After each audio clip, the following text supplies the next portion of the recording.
afternoon, ladies and gentlemen.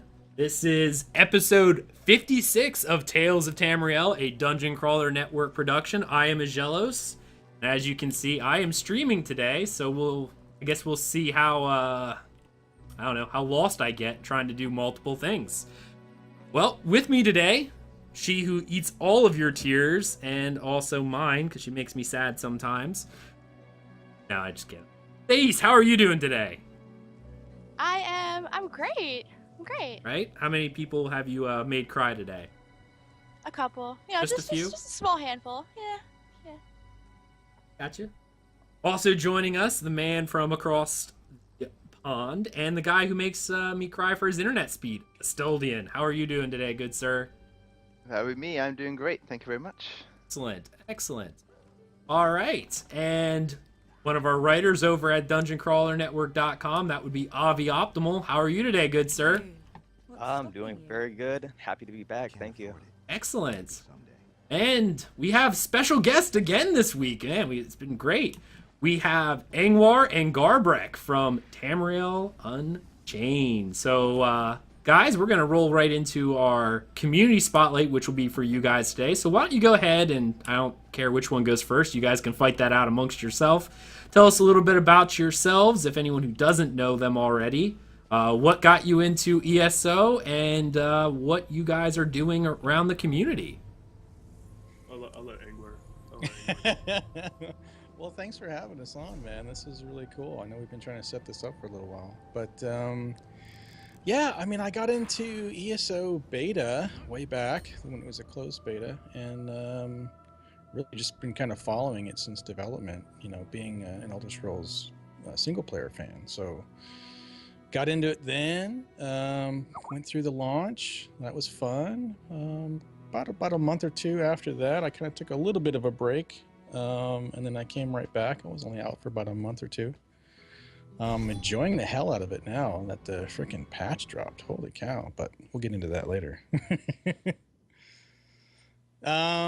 What about you there, Garbrac? I got into ESO because it was something new and shiny at the time. When they first announced it, it was somewhat intriguing, but it was the Elder Scrolls title, and well, anybody who knows me, I don't know anything about Elder Scrolls. Please don't kill me. So once they announced it, I started following it a little bit. Was a little bit intrigued by some of the things that they were doing. I was more intrigued by the team who was making it. I'm a massive Dark Age Camelot fanboy. It was one of my favoriteest MMOs, and I played MMOs before that. So the fact that Matt Farr, Brian Wheeler were all in the team, and I had really good faith in them because I knew what they could do. So that's what really got me into it. And once I got into the closed beta, I was hooked. There's just so much to this game that a lot of major MMOs don't do. And because of that, I mean, obviously ESO gets some bad press because it doesn't have, you know, the commodities of recent MMOs. But yeah, I'm thoroughly addicted. Excellent. And I know what you mean by... I've been an Elder Scrolls fan for quite a while, ever since Morrowind, so an MMO Elder Scrolls game hooked me at the start, so I'm sort of like Engwar in that respect. But Dark Age of Camelot, other than World of Warcraft, was the MMO that really hooked me in, that I played for years. So yeah, that was my first MMO ever, was Daok, and holy cow, blew me away. Oh, I loved it. I actually refused to go to Warcraft when it came out. Like, all my friends were dropping and going there. I'm like, nope, I'm staying. I stayed there for like 2 extra years as all my friends left, and I'm like, nope, I love this game. Do you remember what server you played on? I believe it was Percival. I played on Bedivere. Okay. Boars and Idulet and Mordred. You went full PvP then. I see. Man. I was one of the explicit deleted people who would sit at the trainers and wait for new people to log in. Oh, one of those guys. Yeah, I was one of them. Oh, that was like definition of troll. When the Animus came out, I would literally just sit there with shrooms. As soon as they logged in, oh, you're dead. That sucks. Sorry. I see you in a new light now, Garbrac. I understand. Dude, you don't know what I was like before this. I'm casual now. Like, I am a nice casual person now. Whatever. Back then, I was the griefer. I was the guy that everybody hated. Nice. I was a horrible player. I hated it. Just one of them horrible people. I had so much fun doing it though. Most griefers do. And now looking back at it, it's just like if someone did that to me, I'd be like, wow, you're a horrible person, man. You're horrible. But I know on the other side of the monitor, he's just laughing. Definitely. All right. Well, I guess the only other thing is you guys have you guys did mention your show, correct? Yeah, Okay. Tamriel Unchained. We've done about, what, 10, 11 episodes now? Yeah, about that. I Yeah. mean, we don't, we're not as frequent as we probably should be, strictly because we like to really get the meat and potatoes in there. Sure. We like to thoroughly test and play the game before we comment on it. Mm-hmm. So because of that, we don't do weekly. I get a lot of requests. Why haven't you done a show recently? So you're saying you're not me fine, who this can't is even fun. download the game. Well, yeah. I mean, in your case, so how's 1.6 treating you right now? Well, considering I played on the PTS, which has been my most thing, in about 30 minutes, as you can see on the stream. Yeah. But yeah, we like to when big content comes out or big news or something that really impacts the community in a large way. Yeah, we'll get a show out and definitely talk about it and go in depth about it and give our opinions and thoughts. And other than that, we've started up kind of like what you're doing with the Dungeon Crawler Network, which is really cool. You're kind of expanding, branching out. We have what's called Indebted Gamers, indebtedgamers.com. You can check us out there. We're starting to load it up with content. We're trying to get it pushed out and really publicize it. I guess this is our first really PA announcement about it, isn't it? Really. Yep. So it'll just be a group of gamers that you can log in there and you can, if you want to write some articles about it, do some game reviews, a little bit of game news. So it's not necessarily ESO specific. In fact, it's not ESO specific really at all. It's just, gamers who enjoy gamers. We're indebted to the games that we play, and because we play those games a lot, we're in debt. Especially when the buy-to-play model comes out for ESO and they start throwing Crown Store stuff at me. Oh, I know, right? Ooh, I want that. Right. Warm Yeah, out. like Engwar was saying, I mean, Indebted Gamers, it's a gaming news website where gamers are the ones producing the news, not just some writer. You see it too many times on gaming news websites where the writer is just writing about the game to tell people about it, but there's no passion involved. There's no. They know nothing about it either. Exactly. Ugh. So we focus solely on the news that we are playing. So if someone who's playing Rift, for example, wants to become a writer or has the passion to become a writer, I mean, this is a good way for them to start. Get out there, start producing content, and you're writing about games that you like. I mean, you'll see some websites that are really positive to games, and they don't like pushing negative content because developers and stuff kind of will tweet them out. They get through publicity that way. And we're not like that. We feel if you have a negative view on something, go ahead and say it. I mean, it's your opinion. You're allowed to voice your opinion. Absolutely, and you definitely should. All right, well, thank you guys so much for coming on the show. Like, I know, as Engwar said, we've been talking about this for a while. I like getting some cross-promotion stuff going on. I like to spotlight other people who do things in the ESO community, so you guys have been on my mind for quite a while now, so I'm glad we finally got together. I was going to say hooked up, but that made it sound like an e-dating site, I was getting a little worried there that we've been out here maybe dreaming about us. Maybe, But that's going to have to be for an after hours show. This is a family show. So we'll go from there. Let's go ahead and move right into game news. And Thais, I think she has a Loremaster archive this week, which is Loremaster's Archive, a Loathsome Civilization. So Thais, are you there? Yeah, I'm here. Excellent. So, as we did last week, she's going to read the lore book for everybody. And then Avi, our good friend over there, is going to ask some questions of her, and she will be answering the point of view of Elingnar? Ingvar the Artificer. I butchered that name, but it'll probably a high L. All right, Thais, whenever you're ready. Ed.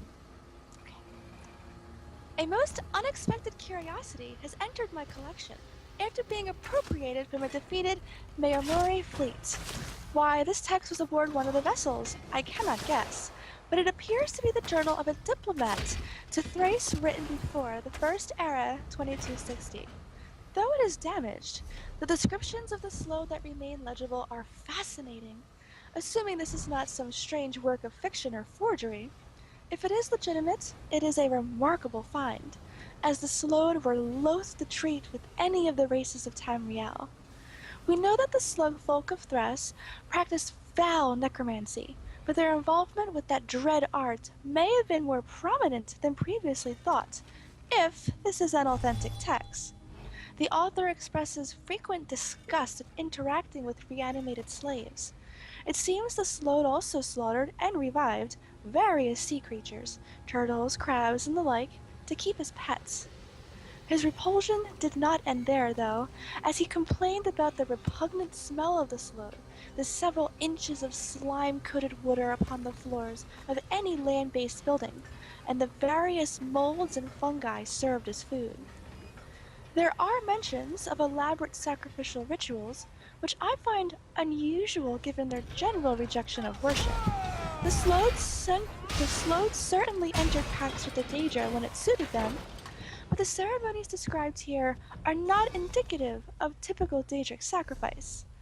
They may have spent years grooming individuals to participate in reenactments of the deeds of Slode mythological heroes and villains, with the eventual performance, which may have lasted weeks, culminating in the deaths of every actor by the application of desiccation crystals to the body. Ancestor worship, unnamed deities, preservation of ancient magics, it is impossible to tell. More intriguing is a badly damaged entry that discusses an audience in the submerged tower of an Elder Distended One. I can make out little of the discussion between the two, but there are mentions of an impressively corpulent body and strangely pulsating head, and 3 eyes that emerged upon its belly that each opened again as a toothless mouth, disgorging, unreadable, that the attendants eagerly consumed. This is the first insight I have encountered into potential cultural leadership among the Slode. It has caused me no end of frustration that the entries chronicling a visit to the menagerie of sublime infection are nearly unreadable. Aside from the name, almost nothing of this section can be deciphered, aside from several unnerving words implying all manner of affliction, from suppurating extrusions and blood rot to festering miasis. Much about the Thracian plague remains a mystery, and perhaps one that is best left buried. I cannot, however, deny my interest in the whys and wherefores of the grotesque fascination with disease expressed here. Now that I have documented my own immediate reactions to the text, I must send it along to the colleagues in Alinor to hopefully verify its authenticity. Whether or not there is anything useful to be gained from it, at the very least it may add to our understanding of a terrible enemy to all the races of Tamriel, in the unlikely event that such a threat reemerges.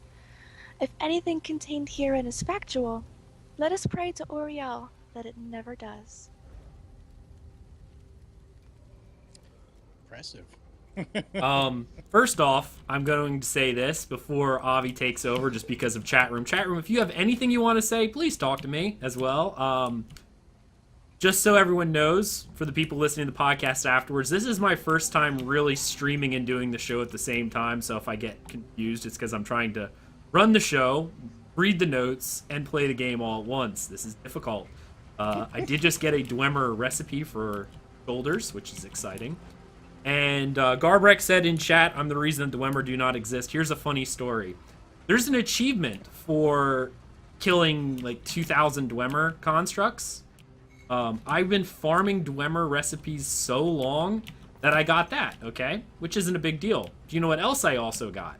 I got the killing 10,000 monsters in a dungeon. When I started the Dwemer grind, I was only at 1500, so Holy cow.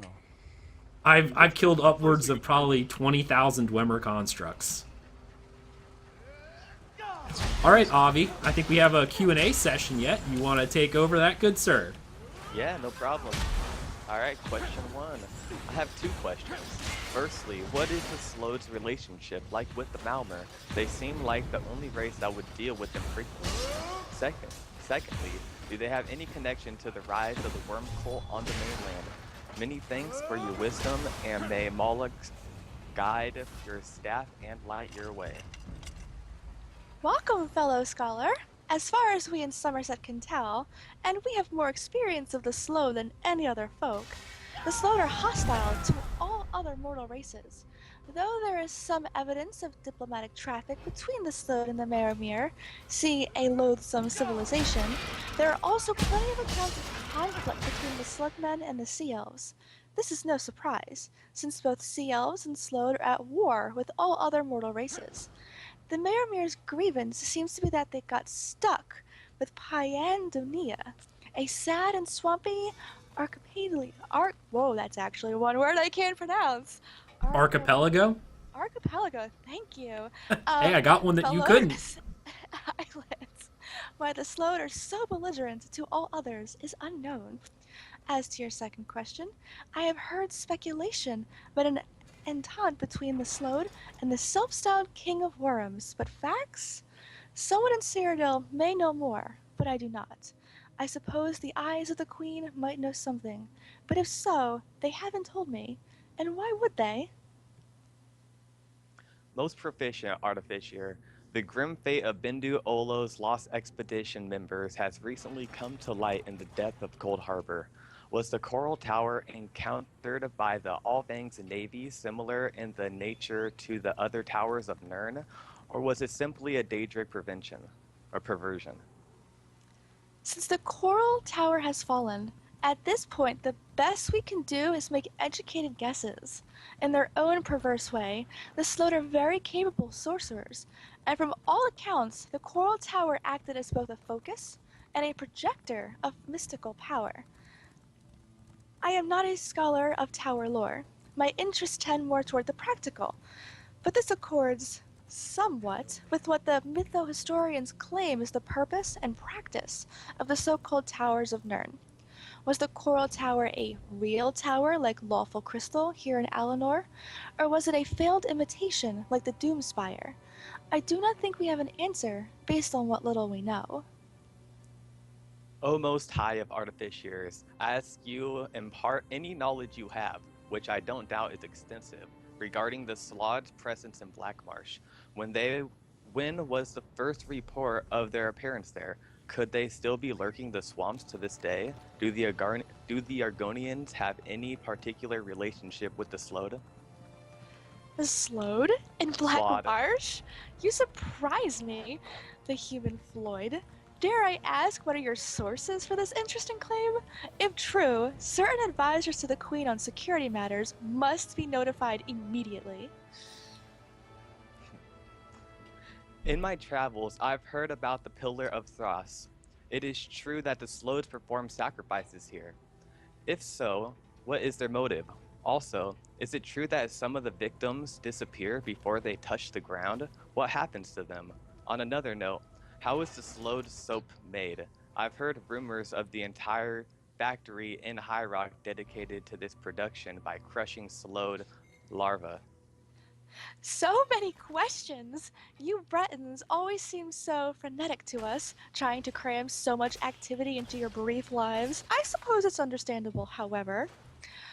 Anyway, to your questions. Pillar of Thras. Are you referring to the fallen Coral Tower that sank at the time of the All Flags Navy, or some new edifice?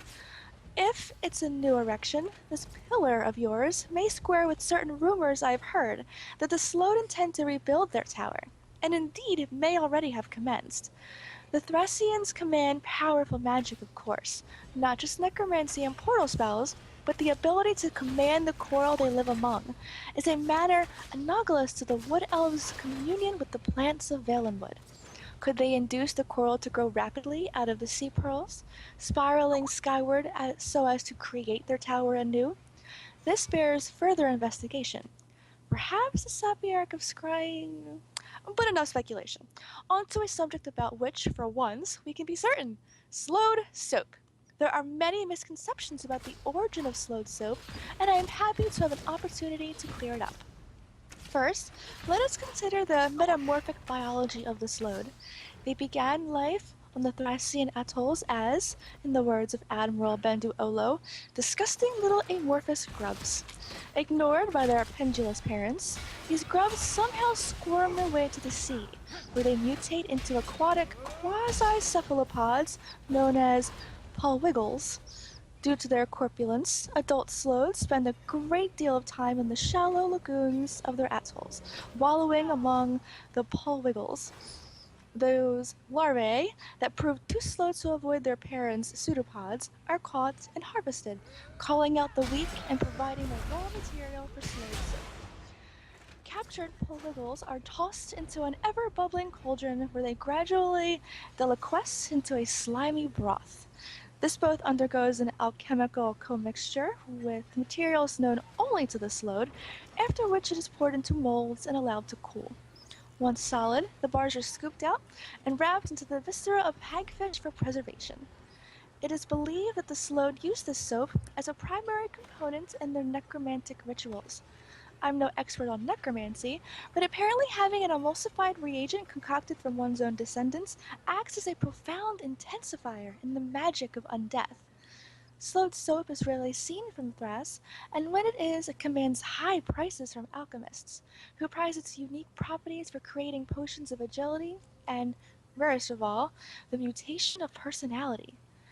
Alianor the Red, our Sepiarch of Alchemy, says that slowed soap has never been thoroughly analyzed outside of Thrace, and may contain many more undiscovered alchemical properties. Plus, it's an exceptional cleanser, deep cleaning, yet mild, that leaves your skin feeling youthful and refreshed. First things first, I want my tome on the wet things back, Telingar. Second, several scholars should suggest that the Thracian plague was a supernatural in nature, the result of bargains with Daedric princes like Namira, the Prince of Rot, and Periite, the Prince of Pestilence. Do you personally think there is any credence to these claims, old friend? Yes, war. Of course, I'll collect that book as soon as I get back to my laboratory and have it sent to you by Black Horse Courier. I'll just need to find another object the right size to prop up my Eliangelic calcinator. The Thracian plague, scourge of the First Era, was known to the common people as the slug famine because the wriggling gastropods that carried the flesh-eating disease infected not just people, but livestock and wild animals as well. It's easy to see why one might associate the plague with the Mira or Periite, as the Spirit Age's sphere includes slimes and slugs, while the Taskmasters include disease and contamination. It's well known that the slow traffic with the princes, so the involvement of Namira Periite is quite credible. However, there is also the pestilent progeny thesis of that reprobate Diviath fear, which postulates that the infectious slugs that invaded Tamriel were muted versions of the slowed's own infantile larvae. However, since the plague was wiped out by Cerebane, we have no extant samples to test to determine which of these hypotheses is correct. Indeed, these theories are by no means mutually exclusive, and it could be that the truth lies somewhere in between. Only the slowed know for sure. Perhaps, Usvor, in your wayward and peripatic travels, you could stop off at Thrace and ask them. There we go. Excellent, excellent. Now, I don't have the thing up at the moment, which makes me sad. That is the end of those questions, correct? Yeah, so Okay, excellent. Sorry, I'm like, oh, crap, I really should have Dang, looked. I tried. I didn't enter. Oh, dang it. I had it up, and then I'm like, oh, I'm going to minimize it so I can look at the next thing, trying to do a little bit of pre-planning on this stream, and I just... So, yeah, obviously... it's hard to multitask, isn't it? it is a little difficult. So, Garbrac, I know you have so much to talk about on that, because I know you are the lore master. Yeah. Hold on, I gotta tape this. Oh, it's taping. Okay. Yeah. So that is the Loremaster Archive, a Loathsome Civilization. Again, with the slowed, I like these things. This is one thing I do love about this, and one of the reasons why we do read it out, because I am mostly a huge lore nut. When I play a game, yes, gameplay is very important to me. I love a good gameplay. But a good story to delve into, which is why Elder Scrolls is one of my favorite, is because their lore is so rich and deep, and things like that you wouldn't learn through just playing the game, but it's available, reading the books in game and stuff like that. It's so exciting, and I love that they do this to help people learn more about Nern and the game world as a whole, because it just, I don't know, makes the world feel more alive, and I love it. All right. I don't think anyone else has anything they want to say about that in particular, other than I know. I would like to say something really quick. Sure, go for it, sir. I'm just really impressed that you're able to pronounce a lot of those words. Me? Yeah. That's why she does it. I don't know how I do it. I just really enjoy words, except for that one Archipelago? word. Yeah, The ever since only I was one that's little- not made up, love, is the one you couldn't pronounce. Like everything ever else since is I was little, I could never pronounce that word. I probably still can't. Can you say it for me one more time? archipelago. Archipelago. I'll But forget you were that the next little. time I Why look were at you it. trying to pronounce that word? Because I started to read by the time I was 2.5. I just heard it the first What- time just now. What's that word in Yeah, it? me too. Right. What books were you reading at 2.5? Holy cow. That's Or in what kids? Anything. It didn't matter. And I was still sitting I there love to looking at read, Dr. but I don't think Seuss. I've ever seen that word. My books, things like read, watch, spot, run. You're Watch, right. spot, run If after it's not a bed, picture crawl. book with pop-up, I don't care. Fish, two fish, red fish. I mean, blue I've never fish. seen that word in Big Red Clifford. Nice. All right, we're going to move on to the next little bit of news this week, which was the Tamriel Chronicle issue number 80. Now, I'm not going to be able to pull it up on the stream because I couldn't figure out the OBS settings, but it's kind of neat. They have that scene switcher now, which is sick. But one thing I wanted to highlight is if you haven't seen these, you should go out to the official site. The tattoo of the Nord on the guy's forearm is so awesome. Amazing, right? Awesome. Yeah. Did everyone see that at least? Is Oh, that yeah, I see all of it right now. That is just insanely cool. right? It's not finished. That's the thing. Like, what else is there to do to it? I'm not even sure, but No, I that think is it's done. That's cool. gorgeous. I think it's Well, they absolutely. said on the ESO Live that it wasn't finished, so Mm. I mean, I don't know what else they could do. It looks amazing. Tattoos are never finished. That is Yeah, a they- very true statement. Yes. they never end. I also like the South Paul's Khajiit picture that's directly under that. Because the person who did, I guess they did that mostly. It's all Photoshop and rendering. But it looks like they rendered A real an actual cougar or a mountain lion into the picture, and kind of mixed a real life picture with the art. It looks really good. I am not that skilled. I play around with GIMP, and I think I do good. And then I look at stuff like this that people can do, and I'm like, wow, I look like a total amateur here. Oh, come on. Give yourself some credit. You can do Stickman. I do pretty ball and No. Stickman. That's true. You You can't say you even play do around that. with gimps? You could do that with Oh. GIMP. That's harsh. No, he can't even do Stickman. I can't even do His Stickman. lines aren't sticks. It's You true. can't make straight lines. They're like squiggles. He looks like he's doing like a dance. It's pretty So bad. my Stickman has scoliosis. Leave him alone, okay? It's a real disorder. Right. Well, there is some really good art out there this week. So definitely check it out. There's some music on there. And of course, they posted up their ESO Live. If you haven't seen it, you can go check it out. Definitely. I love that they do these things. I say this every week, but they are very, very into their community with the art as well as with like podcasts and stuff. So it's nice to see that they actually care, whereas some other game companies really couldn't give a crap if you do Yeah. anything.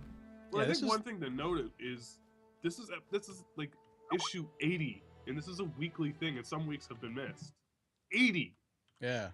Right. There's only 52 weeks in a year. Right. Like, this has been going on for a while, which is really scary that we've been. Yeah, this following is the game. first company I've seen that really engages with its community on such a level. That's pretty Right. cool. I mean, I know Blizzard does a little bit, but only if you're already like a famous artist or something. Then they'd be like, "Oh yeah, that's great," you know. But never. Yeah, but Blizzard's not running around saying on this server, this roleplay event's taking place. Oh yeah, and, no, you know, absolutely not. Nobody does that stuff, as far as I know. No. Yeah. The only, well, I shouldn't say that. Well, it's to a lower scale, but the only game I've ever seen that's done that was Ultima Online back in the day, where they would put up news like, "Hey, there's a giant roleplay event. The developers will be," you know, stuff like that. They'd post that. Even then, it was only stuff that the developers were in. The True. community is the one that advertised it on the forums and had it noticed. Yeah. Yeah.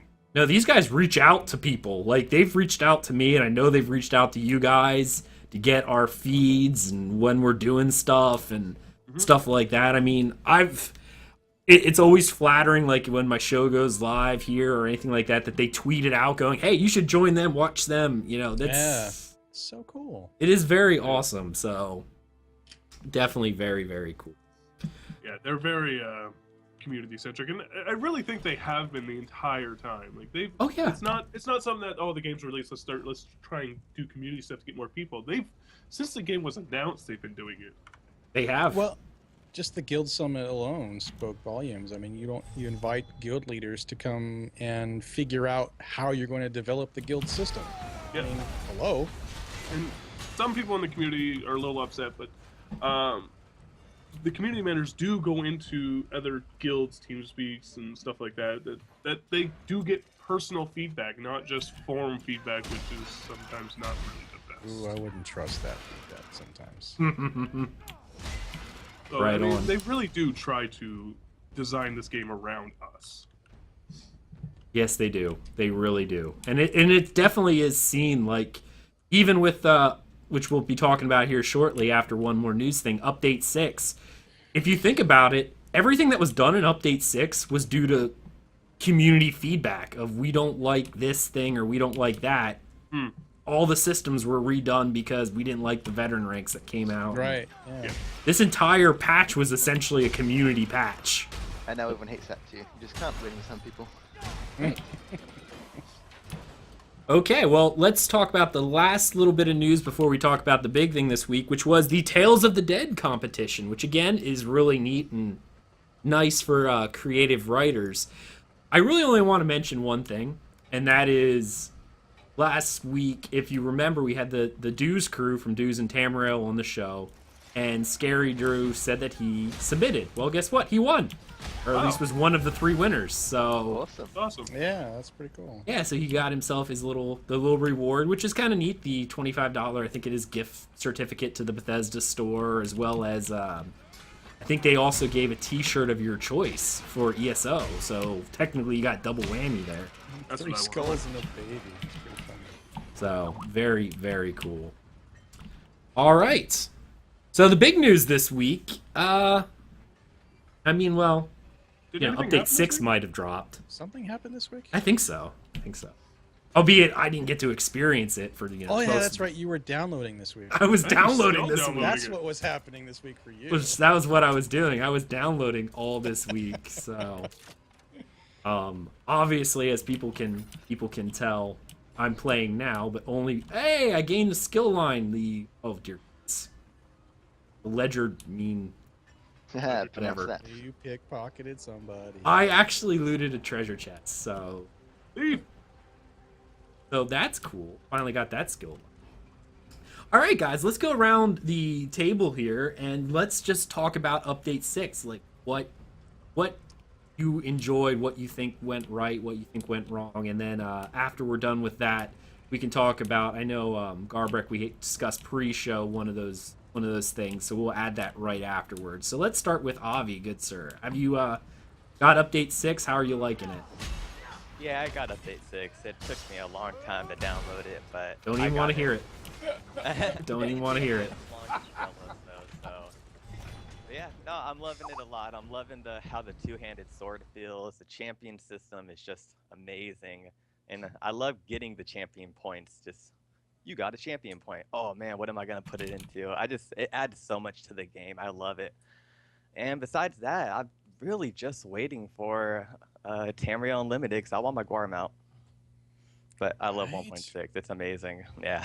Sorry, I say that every show. I only want the Gwar mount because you get to slap his butt. I really hope they keep that in game. So do I. Really. Oh, they better. That's the best part. I would demand a refund if they didn't. It'll be a Crown Store purchase. Oh, the animation of slapping it. Yeah. You can buy a riding crop for 100 crowns.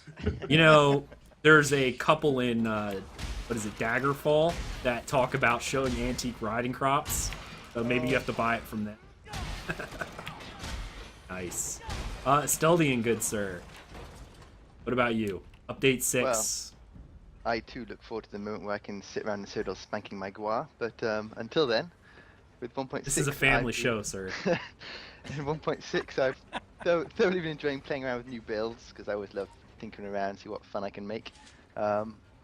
The champion points is definitely awesome. It would be even more awesome if the Enlightenment could actually bloody work for me. It would be nice, but at the end of the day...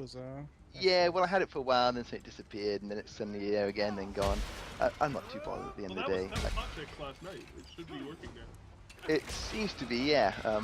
So fingers crossed it continues to. Yeah. So I wasn't too bothered, to be honest. At the end of the day, the champ points come when they come. That's kind of the point of them. I know some people are fretting over it and desperately want to get 3,600 or whatever it is as soon as possible, but yeah, I don't care.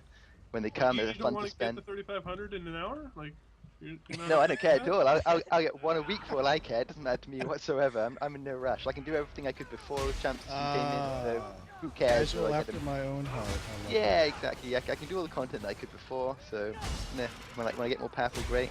Until then, no big deal. that. Right? Nice. All right. Engwar. What do I think about it? Holy cow. This is your extended show, right? No, I'll go with something I've really been playing with a lot since this came out, and that's the Justice system. I resurrected my Nightblade. I made him dual wield and bow. Spec heavy into shadow and sneaking, and of course I only had a V4, so I only had 15 champion points for each slot across the board that I could spend. But I totally dumped it into sneaking and anything to improve me as far as being able to pickpocket or kill you and get away with it. So my highest bounty I've had so far, I've got up to 2,000 gold, and I've gotten away. I have not been caught yet. Knock on wood. Sounded kind of metally there, sir. All right. Yeah. Okay. Knock on wood. But yeah, I just totally dig it. The downside I have discovered is I'm not leveling. I'm like just staying, I think he's at 24 or 25 or something. I've just been walking around way rest. And if you've got a pocket, I'm trying to pick it, basically. Just totally digging it. So he's Other than basically that, it's awesome. he's every other credit card company but MasterCard because he's got hands in his pocket. My goal with him is I want to be wanted in all of Nern, so... Well, it's a good thing that the bounty is across all of Tamriel at this point, so... Yeah. I was kind of upset at that, to be honest. Really? No, I think it... Well, I think it would have been neater, like in Skyrim specifically, where it when fades if you walk out of a per only certain city. towns, Yeah. If you were wanted in Markarth, it doesn't necessarily mean you're wanted in Whiterun. So I guess that would make sense. Or at least per faction. per faction, Right. Yeah, per faction would be good. right? Don't even get me started on the fact that we can go down the faction. I think that's an old argument right there about the. Well, I'm gonna derail this for a second. I haven't done any quest line in any of the two factions. I refuse to do it. I will not do it. I've got my sky shards that I can get without doing quests. I've gotten I've done I might have done Codwell's Silver only so I can get to the EP section. Mm-hmm. And I don't even think I did the quest. I think I just ran through it just spamming one. Like I refuse to do those quest lines. I hate it. Hate it. Okay. I play DC for a reason. I don't want to play AD or EP. So yeah, anyways, back to what we're talking. I got you. No, I know a lot of people were like that. It does feel very odd. I get the idea lore-wise, you're kind of going quasi back in time and seeing it from the other point of view, but I'm blood for the pact all the way, so it hurts me to have to go and be like, you gotta repel this pact assault. I'm like, I would rather help them. That's exactly it. I mean, I'm fine with time travel and stuff like that, and the whole World of Warcraft issue. Let's not talk about that. Well, it's happened in Elder Scrolls before with Dragon Break, so it's not like it's out of lore. The main lore. issue I see with it is you go through your own faction worshipping them and learning about how awesome your faction is and how horrible the other two factions are. I go into AD and the very first thing I do is have to kill DC players because they're horrible people. It's like, what do you mean they're horrible people? You guys came into my land and killed my people. Yeah. Like, But you're not supposed to know all of that. Well, technically, you probably would, because even based by the story, you are, you're just learning what the other person saw. You know, like, that's how Meridia, I guess, kind of put you in lore-wise, that you're in here to see how the other people, like, what they fared and what they had to go through to get to that point. Because technically, timeline, the story that culminates in Cold Harbor happens last, and actually all the heroes you meet and stuff like that, you know, you'll probably run into them, because we did that several times. I'm not going to spoil certain things, but like, you've met people, like I met Angolf for one, and I'm EP in Cold Harbor for the first time. That's where I met him. And obviously if you play DC, you know he's one of the antagonists in DC, but you don't know that as an EP player until you really play through it. Then when you're going through DC, you're like, oh, that's where Angolf came from, you know, those kind of things. Yeah. But still don't like it. no, I'm not fond of it either. I kind of wish they took the main story quest out, or change. You know, the main story quest that arcs through each zone should have been changed, and maybe it play through as a like quests were different. Like, you could play through the zones, but the quest should have been different. I believe that the 1 to 50 should have been unique to your faction, and when you played through the other zones, it was post-war. That probably would have been a lot of work, and that's probably why they didn't do it. But like, the reason I think it even exists that we can do this, and again, I know I completely derailed you. I know exactly why. Is I really think the initial game was 1 to 50. There was no veteran race, there was none of that. But the community had such an outcry that, oh, I can't play other factions, that's not cool, blah blah blah, because of the whole Elder Scrolls, the ability to go anywhere, right? Yep. So I think they just said, well, you know what, let's let them do this, and we'll add in veteran ranks. Yep. Like, it just feels like an after. Exactly what happened. yeah, well, again, a lot of what happened in the game, a lot of this game has been pushed from what the original developers had picked, based on community feedback. Obviously, the regional, not regional, but faction locking was in the game when it was announced. Yeah. And people changed it. I mean, you get what you get. But on a side note, Garbrac, how do you feel about 1.6? Yeah, that's perfect. I love 1.6, and I love the way that ESO or ZeniMax has their philosophy for game design. A lot of people will completely disagree, and ESO has been given so much flack because of it. And I don't think a lot of people realize this, and I don't even think ZOS really realized it until recently, and they're like, oh, well, this seems to be working. If you look at the way ESO has been designed and implemented and patched, their concept is systems over content. So they will release systems to the game versus releasing new quest lines, new stories, new zones, and stuff like that. And I personally would rather that, mainly because I think new zones and quest lines is just a rehash of what's already in the game. You're still playing the same game, just in a different area. Whereas with systems, they dramatically change the way we play the game. And I mean, we have the justice system, which completely changes the way you play the game. You never had the ability to go and pickpocket people, and how many people are wasting their time doing it? Engwar, the filthy casual, refuses to level now. Right. But my thought on that, I'll give the floor back to you in a second here, is that they had ideas to have all of this in game originally, but they just didn't have the time to do it at launch.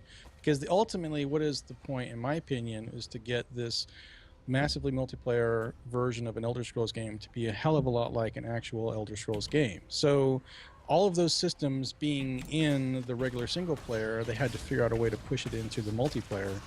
And so I just think it's just them getting back to their backlog of, you know, the board of stuff that they want to throw in the game. It's just finally coming in. So Sure. Well, this is the flack that I was talking about that they're getting, and the negativity that they're getting is all this stuff should have been in the game when it came out. Which no, it shouldn't have. Because if it was, they would have nothing to give us. And really, do you really want everything to be given to you right off the bat, and you have nothing to look forward to? I agree. And it goes back to like when Craiglorn and Trials weren't in the game at launch. People were like, "Oh, well, they should be in the game at launch." Why? Can you do them at launch? No, you're not level enough. So why do you care? No, and it's the same philosophy with Lord of the Rings Online. They didn't come out opening the game with the entire map of Middle Earth opened. You know, Yeah. obviously had to have something for expansions and patches and updates. And that's the philosophy I think a lot more games need to do. Instead of trying to give everybody everything on a silver platter, give them a piece of the pie and slowly expand on that pie. Give Right, them something to look forward to. Keep them playing. The Because I'm going to be downside- playing now until the second part of the justice system comes out, guaranteed. Because I want to see that. Right. The downside to doing that, though, is the filthy elites like yourself Yes. that go to endgame as fast as they possibly can, burn themselves out on endgame, and then go on the forums and publicly complain that this game has no content whatsoever. Correct. And I will say I used to be like that. I mean, I'm the person who used to run the hardcore 8-mans in Dark Age. I'm the one who used to run the 40-man raids in World of Warcraft. Like, I was that hardcore elitist. This game is not designed that way. Nope. You cannot play this with that mentality.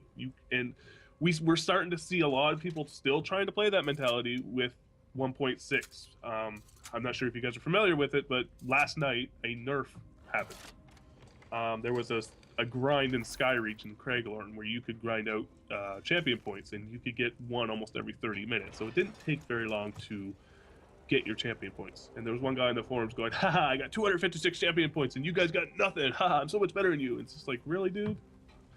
You're that happy? You're 256. You're what? 7% better than me? Whew. Calm down, man. Right. You're OP. I know there's a difference between 3,500 champion points and 70, but 256 and 70, really? You got what, 4% on me?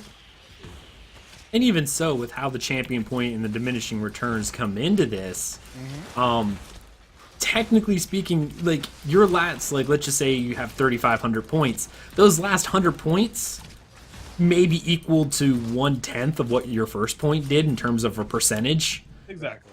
Even less when you consider the fact that you'll be putting in probably a crappy skill you didn't even need anyway for your build. Probably. Right, yeah.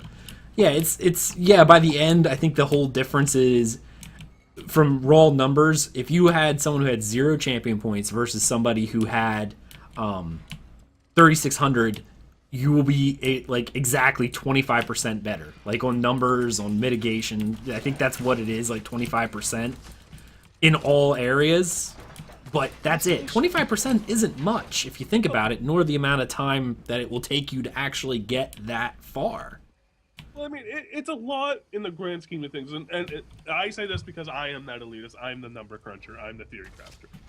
I mean, if you're doing 10,000 DPS and I'm 25% better than you, I'm doing what is it, 12, 50? Uh-oh. Smoke coming out of the ears. I don't have. Oh no, math. 1250 roughly. Yeah, it's roughly right. So The math boss is taking 12,000 more DPS, or 12,000 DPS, so 2,500 more DPS than you, which is pretty significant.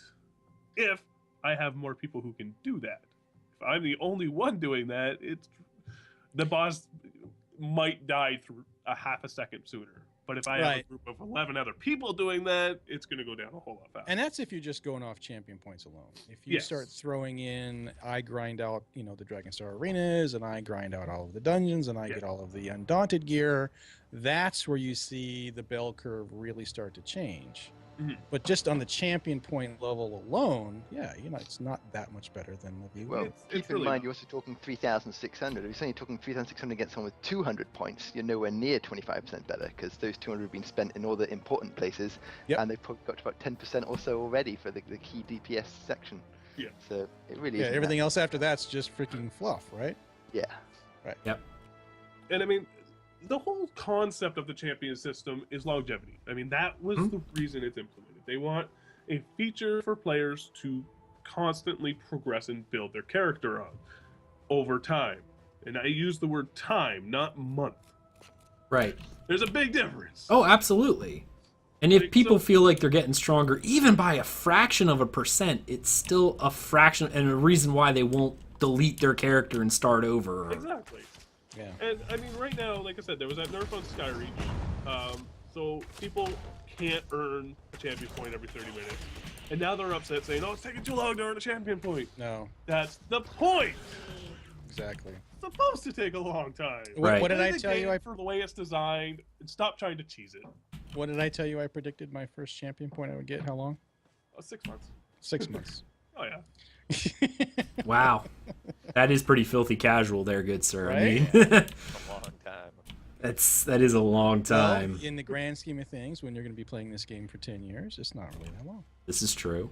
Just Now, what would be interesting is, I wonder, and this, I'm going to throw this out here for everyone, so anyone, if you have an idea, please speak up.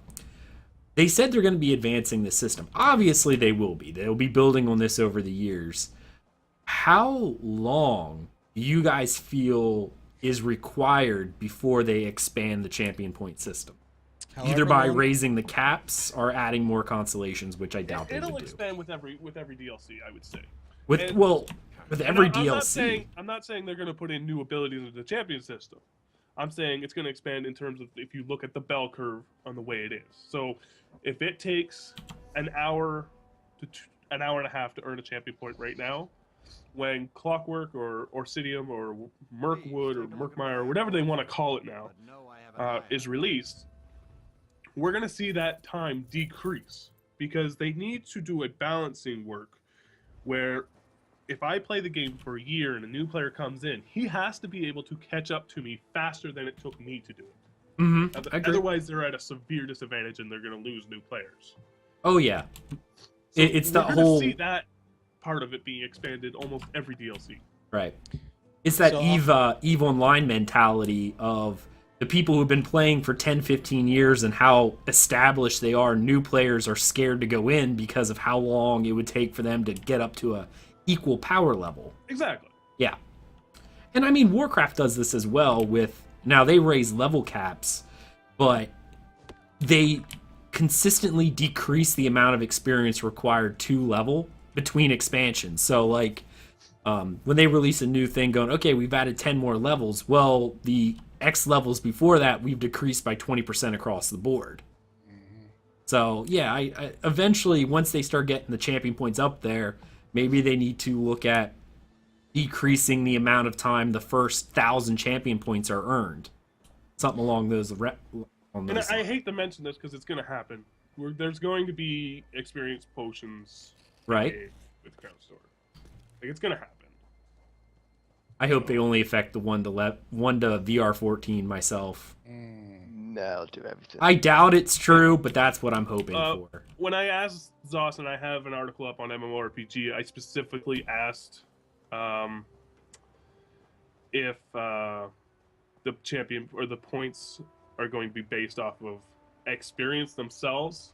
Let me see if I can pull up the exact question I asked and how they answered it, because they did say that it will do it. All right. Well, while he's looking that up, did anyone else have an idea or something they want to say about the champion system and how you think it'll evolve? I'll think tell you. it's- Oh, sorry, ahead. mate, you go. Okay. No, go ahead. I was just going to quickly say, I bet within 6 months or so, well, actually, no, from release of the consoles, you'll find you'll start earning champion points even as a brand new character. You won't have to wait till bet rank anymore. Ooh. Start from stage Ooh. 1. They're only Nope. not doing it now because it'll annoy even more VR14s because they only got 70 points. But there's no reason why you can't earn champ points as your level, and Where's they my will bring that tinfoil out. hat? I need my tinfoil hat. It's silly not to do it, to be honest. And That's a Hero good- lives in chat. Good sir, he asked me a question. I am in Alakir Desert. And That- I would be fine with something like that if they've already have a level capped character. Okay. So only your alts would count towards it. If you only have a V2, I don't think your alts should count towards your champion points. Well, in the grand scheme of things, think about what that actually means. I mean, I think to level 50, it took me 120,000 to go from 49 to 50. So really, you're probably talking about 5, maybe 6 champ points for your entire 1 to 50 career anyway. It's not a big deal. It's just, it probably just helps to see them get to VR and not already saying, right, now I've got to start my entire champ point grind. It'd be nice to have a couple just to start with. Just that extra carrot on a stick for him. Yeah. I think I talked about this in one of the later, one of our earlier podcasts about gamers in general. How gamers don't do stuff anymore just for the fun of doing it. They need that carrot on a stick, something to entice them to do it. And that's what the champion point system seems to be. While it was designed as a way of increasing your character just by playing the game, so you don't feel stagnant, people are looking at it and trying to find ways to grind it because they want to get that carrot on a stick faster, whereas it was designed just so you could be, enjoy the game and not feel like you're wasting time on a high level character. And that's, I mean, it's sad the way that gamers are nowadays with needing to be bribed to play the game. But Oh, don't get me started on how bad gamers are now. oh, I went on a rant, I think it was the last episode, about that, how everything is an enticement. You have to entice players to play your game, which should be the reason they're playing in the first place. You should have seen the post I put on Zeus's forums about entitlement. Wait, So we're gonna I have to found move that- on from entitlement, or else we'll be here all day. I found the question that I Okay. gave that I asked them. So when you are an ESO Plus member, you gain 10% to your experience, right? You get that boost. So I asked, the 10% bonus to experience, does that include the 10% bonus to earning faster champion points? And the reply was, as champion points are gained by earning experience points, the answer is yes, it applies to both. So if you have an experience potion, it's going to include your champion points as well. So on top of, if you're an ESO Plus member, you're going to have your 10%, and I would assume the potion is probably going to be 10% as well to offset the difference between a Plus member and a non-Plus member. So it's 20%. If they stack. They would still stack. They're two totally different things. Right. You really think they'd only be 10%? I was expecting much bigger potions turning up in that crown store for the big bucks. I can't see them doing anything more than what you get for paying, strictly because people will complain out the wazoo because of that. I almost feel like it should cap at 10% if that's the point. Because then it would be a way of the subscribers not needing to buy anything else if you're already subbing. Yeah, But you can see all the ESO Plus members would be up in arms. I wouldn't, but then again, from a business perspective, that's not a very good business decision. You want people to pay for stuff. But it is, though. I mean, if you're for at least a 6-month time period between the time it launches and the time we see anything new, you're going to have ESO Plus members that are gaining 10%, and they're probably going to buy these potions. Sure. And wear their rings. But, that might also entice people to be an ESO sub member if you don't need to buy the experience potions. You know what I mean? Sure. Like, it's like, well, Get I the 1,500 could... crowns and save the crowns because you don't got to buy them. Exactly. And some people be like, I don't care, I don't play that much anyway, I'll just buy for when I'm playing. Okay, that's great. But for those of us who are playing and doing stuff like that, maybe that's the wiser course. Mm-hmm. That would be the fairest option, of course. That Absolutely. Way nobody, if you're a free player or not a free player, you're still on the same level playing field as everyone else. I'd agree with that. But is Sauce a fair company in that terms? Fair doesn't make money. That's true. Fair does not make money. Man, I just went into a public dungeon. I'm normally used to not doing this way, You but almost died. we'll see. All right. Well, let's see. Where are we at next? Okay. Well, anyone else have anything they'd like to say about Update 6 before we move on? I love it. Love it? Love it. I do. I think it's been a great patch, and like you guys said, a lot of the hate, and this is what I'll end this section on. A lot of the hate that ESO gets is not because it's a bad game. It's a wonderful game, but you're trying to please two different crowds. The ESO are the Elder Scrolls fans, which are used to the single player experience, and the MMO players who are used to the MMO experience. Yep. As you said, even with the systems patch, like the justice system, this was something that Elder Scrolls players thought was a given. You know, I totally expected it to be at launch. And yeah, when it it's a wasn't, I was given, surprised. right? But MMO players are like, "You're gonna let me steal? I haven't been able to do that since Ultima Online." You know? Yeah. You're trying to get two different groups of people to love the same game, and you're two very different groups, and that makes it very, very difficult. So these system patches, as you're saying, are making the game feel more like an Elder Scrolls game, which is awesome because honestly, Elder Scrolls is one of my favorite series, just hands down. I love it. Awesome. But also implementing them in an MMO, I like it because it's something different. Everyone in the MMO genre is always going, I want something different than the current norm. Yeah, what does this game bring to the genre that no other games have? And I think they're doing a great job. They're doing a wonderful job, and I think it's only going to get better. I mean, right. They can only go up from here. I mean, unless they totally just stop producing things, it's gonna just die. But I don't see that happening. There's so much stuff that has been laid out and it's been worked on that this game is going to become huge.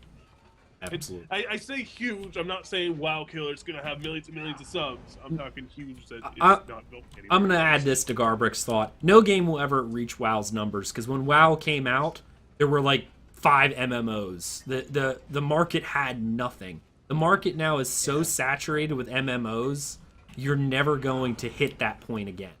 Yeah, their popularity skewed. Yeah, they hit at a time when there was nothing else. So of course they had a lot of people. You know, we'll think about it. I mean, even DOAC when Dark Age of Camelot came out was what, 8 years old at that point? It came out in 2001. And, no, it was 3 years old because it came out in 2001 and WoW came out in 2004. Okay, well, even 3 years is a fairly long time.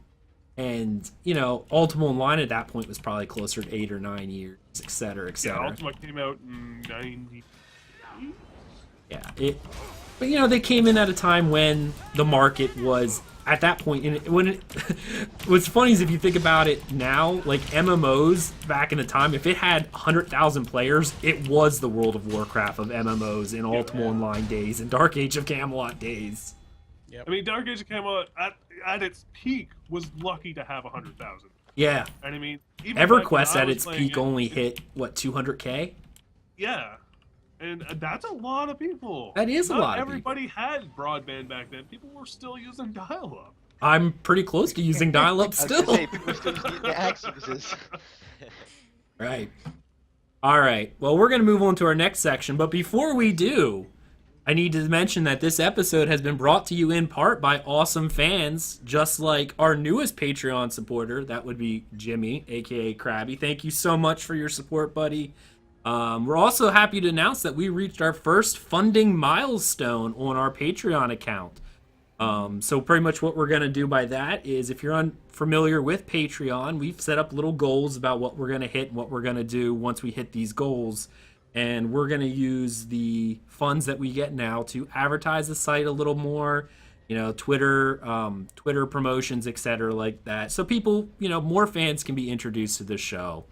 And if you're interested, we're also adding more milestones as you go and check it out, that we're going to be doing giveaways on the podcast once we hit certain milestones for our faithful Patreon subscribers. So, and it's not going to be, you know, random in-game things unless it's like Crown Store. We're actually going to buy like physical swag for people from the Bethesda store using your funds to give back to our faithful supporters. So to be eligible for that, of course, you need to be a Patreon subscriber. Any amount will make you eligible. $1 a month, if you can afford that, will make you eligible for the giveaways once we hit those milestones. So thank you so much for those who are currently supporting us.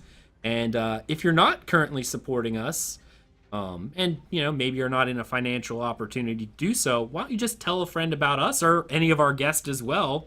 Get the community out there and learn about our shows and what we're doing, because that helps us so much. All right, we're going to move on to our discussion topic, and this week it's actually going to be part of a series of discussion topics. As you can see on the stream, I'm actually standing here because I actually need to look at this. A forum member on Reddit named I'm so sorry, buddy. I'm probably gonna butcher you, but you're amazing, and just so you know, I follow you constantly on Reddit. Dominoid73 has been doing a lot of data mining from information that's already currently in the game files. And he's released several of these large posts on Reddit. So we're going to be going through several of these and kind of talking about them, about how we think they're going to come out. Please note, as he even says on his page and on the post, data mining is not like illegal or anything like that, because that's from official posts. It's okay to do. But please note that anything you data mine may be subject to change or may not even be in the game any longer. It may have been taken out or an early version, which we'll find out with one of the things earlier later on in this series. But it's kind of neat to look at. So please take everything that we're going to be talking about now with a grain of salt, because this is all going to be speculation based on what is currently in the game. Now, with that being said, for this week, we are going to be talking about horse and mount racing. Okay? This idea has been pledged to us several times in the past on like ESO Lives, and I know, was it Matt Fire was talking about it during one of the early Road Aheads and ESO Lives about wanting to add this as a type of distraction-based gameplay.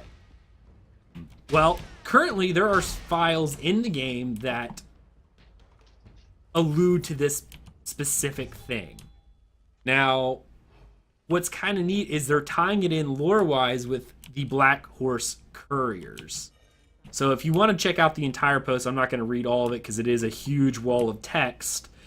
You should go check this out. It's on the Reddit page, and just look for Dominoid73, DOMINOID73. Now, for my hosts that are on the show, did you guys check this out for the horse racing or see anything that they're adding in there? Yeah. Yeah. Go ahead. No, I was just gonna say, I did check this out, and I just personally, I think it's an amazing idea. However, I will say they stole it from Lotro. Okay. Almost. I was gonna say the biggest game in the world as of for MMOs, Lord of the Rings. I don't think they've had an original idea since it came out. So Right. I mean, every new expansion they pull something from another game that tried to be innovative and went, "Hey, we're gonna add this in." They're like, "Well, that was the one good thing you did in your game. Let's go ahead and pull that out and put it in ours." Lotro actually makes it good and useful, though. Excellent. All right. Well, great. Well, then when we'll walk around the corner here real quick, and you guys can maybe let me know a little bit about how Lotro does it, how you think they're going to do it here. Avi, good sir, our Asteldian, have you seen this or have any ideas about what we're going to be talking about? Yeah, I did see a post. I mean, well, you can't miss Domino's post, can you, really? The guy's certainly on Reddit a lot, so very helpful guy with a lot of info. And not only that, but when he does post, he thinks his post out so well, and I'm just dying to death, so people in the stream are watching me get murdered here. Yeah, your turn. Yeah, it's my turn to show how bad of a player I am right yeah, okay. Avi, good sir, how about you? I'm actually just looking at it and hearing about it right now. Okay. Think it's a great idea. I'd love it in the game. I'm the kind of guy who can go fishing in this game for a couple hours, so I think this is a great addition to the game if it comes. Well, good MMOs always have a type of distraction-based gameplay, which is, we talked about a long time ago, things for people to do that are not part of the normal roller coaster of a theme park, It's just that little off thing that people can do. Wait, look at the justice system. Technically, that's a big part of Elder Scrolls games, but that would be considered fluff for an MMO. But how many people, Engwar, I'm looking at you, good sir, have wasted so many hours just stealing stuff, which technically you can earn money. Like, you can earn money in it, but probably not at the rate you could if you were, farming. No, Cragmore. not at the rate you were questing, but yeah, you definitely could earn a living at a smaller scale. It's great for your low level, trying to get some money, absolutely. Excellent. I think it's really fun for when you go and you run a big old dungeon and all of a sudden you want to hang out with your friends still and you don't want to go run another big old dungeon and you go, okay, well, let's just go do some fishing or do some horse racing or one of the little mini games that this game has to offer. Right. Mini games are always fun. Something that guilds can do, events, Or to see the etc. better. Yeah, it's a good quest distraction. All right. Yeah. Well, obviously they've data mined some achievements and things of that nature from this and introducing the Black Horse Couriers, which apparently this is going to be, again, speculation. So this may even have been an idea that they scrapped. They may not be in it, the game. So take that with a grain of salt. The idea that it looks like what they're doing is with the Black Horse Couriers, they're probably going to make it like a little mini quest to get you involved in it. But it'll be a type of mini game with horse racing that will allow you to earn rewards. Specifically, I know they talked about getting a Destria mount in here that's will be unique to this, like a horse that's unique to this type of event. Now, I'm kind of in a little bit of a, I guess, question mark about that because of with Crown Store, I feel like when they go that route, they try not to offer in-game items anymore that you can earn in-game. They'd rather get the money. I think they would offer this as the quest reward for a certain length of time, and then after, say, 3 to 6 months, then it pops up on the store. I could see that. Okay. See, I disagree. I think having items in the game that are obtainable in-game is more beneficial for players. I mean, it shows that ZeniMax isn't just trying to get your money. Sure. And that's one of the... I don't mean to interrupt you there, good sir. They have a massive cash shop already. I mean, people ignore the fact that it's there, but it's all vanity items. But you can still obtain rare mounts in game, or you can buy similar ones online for money. Yeah. I mean, it's a great system. It works. I hated Rift system when they went free to play. I like when you add mounts to the game. Like Warcraft did this. They still have a sub fee. And you can buy mounts that maybe are similar, but there's a version you can get in game. I hated when Rift did this where there was a mount I wanted from the one Dwarven raid, and you could buy it in the cash shop directly after. Like when they did it, it's like, oh, you could get it in the raid, or you could just spend $10 and get it. That just takes away the achievement. Like if you did drop it, it's like people, even if you got it, people be like, so you just spent $10 on that. It's like, how could you say, oh yeah, I got this from the raid, or I got it from... I hate when they do that. I like when they add extra. I hate when they stop putting stuff in game. One of the games I play that is a buy to play, Guild Wars 2, they have miniatures, which are like little mini pets. None of them are available in game. Every single one you see is only available via the cash shop. Yeah. I that's the one thing I hate about that game. I absolutely hate that that's how they did it. It's like they should have some stuff that you can earn in game. To them, the only way you can earn things in game is to earn gold and then buy it from some player who spent the money. And to me, that's just, it's not fun. But all right. I know they talked about this. You guys, can you tell me a little bit about how Lotro did their horse race? Yeah, so a lot of it, it started out just being like special events, like during the Harvest Mast, which would be like their Halloween festival or Spring Festival or Winter Festival. They would have these general fair, because, you know, Lotro is really, really role-play supportive, like massively. So they would have these areas, fairgrounds, if you will. You know, obviously the one there in Hobbiton was the big one, the party tree. Just these areas set out in these maps and locations certain around Middle Earth that just had support for role-playing events. You could have your entire guild there and have a meeting, or during the certain parts of the seasons during the year, they would have these events. They'd populate it with NPCs, and you could run around and have like pie eating contests or beer drinking contests and horse racing. So you would do these horse races, and you would get these tokens, and these tokens were only used during the time that the event was going on, and you earned so many tokens, you could buy a mount. So it worked out pretty a lot of fun. And just to go on that, I mean, World of Warcraft has the Dark Moon Fair, which is a very similar aspect to it. Mm-hmm. I mean, you earn tokens, you can get a mount. And I think that's the area that really needs to be focused on with MMOs, is an optional way to play the game. Yep. And I don't mean like to play the game like, oh, by doing this you should earn experience points and champion points. No, you know what? This is just something to do for fun. When the Dark Moon Fair comes around, I always go out there because it's not available all the time, and it's just something fun to. It is, and the only issue I have with that aspect is that it's always the same. They rarely put anything new into it, which kind of sucks. Yeah. But if Zos does do horse racing, I want to be able to bet. I'm a huge Oh, I don't get love me started gambling on that. games. I used to run casinos galore, and it's so much fun. I would lose like thousands of gold in World of Warcraft back in the day, and that was when 1,000 of gold was a lot of money. But it was fun.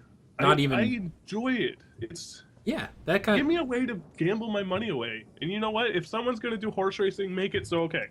You can't rig it, so you have to have 3 people. Well, you could rig it. You have 3 people, but if you bet on the right person, you get your gold back, plus you get a little bit of experience. Here's something that's kind of fun this is a perfect example, and I don't know if Thais is still in the call, but she plays, and I used to play it myself, Final Fantasy 14. They added chocobo racing. Yep.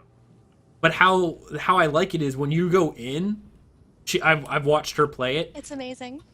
You to prevent the griefing kind of thing, people are changed to a basic character. So when you go in, all you see is somebody.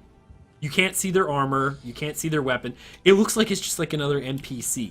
Mm-hmm. And that way you can't tell. It's like, you can't rig it going, okay, I'm going to grow the race. Well, that would have been easy if you could see the name or you could see like the armor, but they got rid of that. Yeah. So it's just like you're playing and you just see these other people running. I think that's not true. That's not true.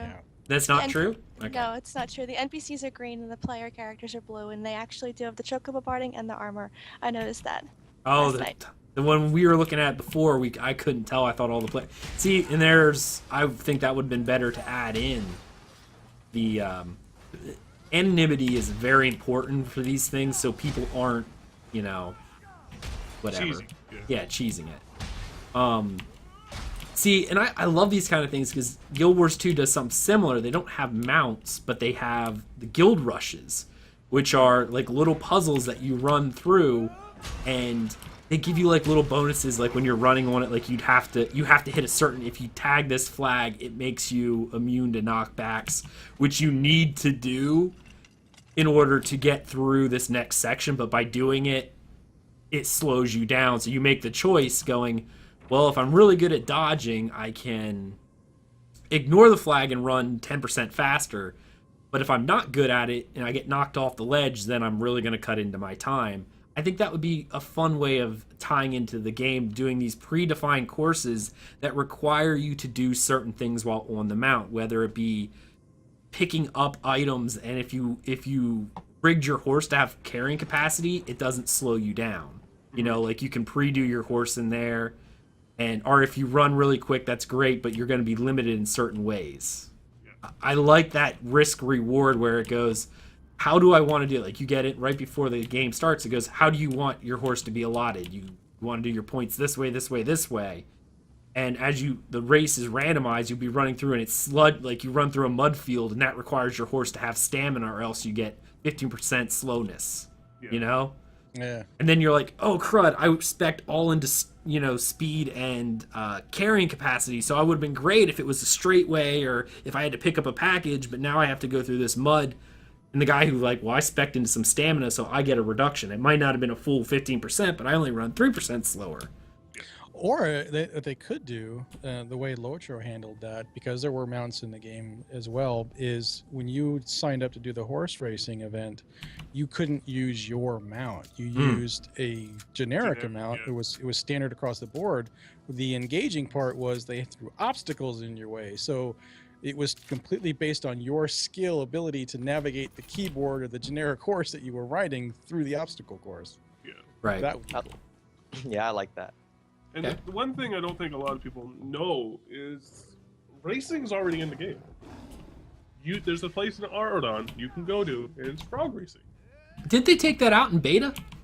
It was there when I played at launch. It might still be there. I knew there was you like can't bet or anything on it, but you can sit there and watch it. That's where you have to have player run betting. Oh man, I would love it. I give me a way to gamble. This just reminds me of The Witcher. Like when I play The Witcher, it brings Oh out my the God. worst in me. All I do is gamble, fight, and visit the brothel. And then when I spend all my money at the brothel, I have to go gamble, fight, and try to earn more money to spend more money. I've never like.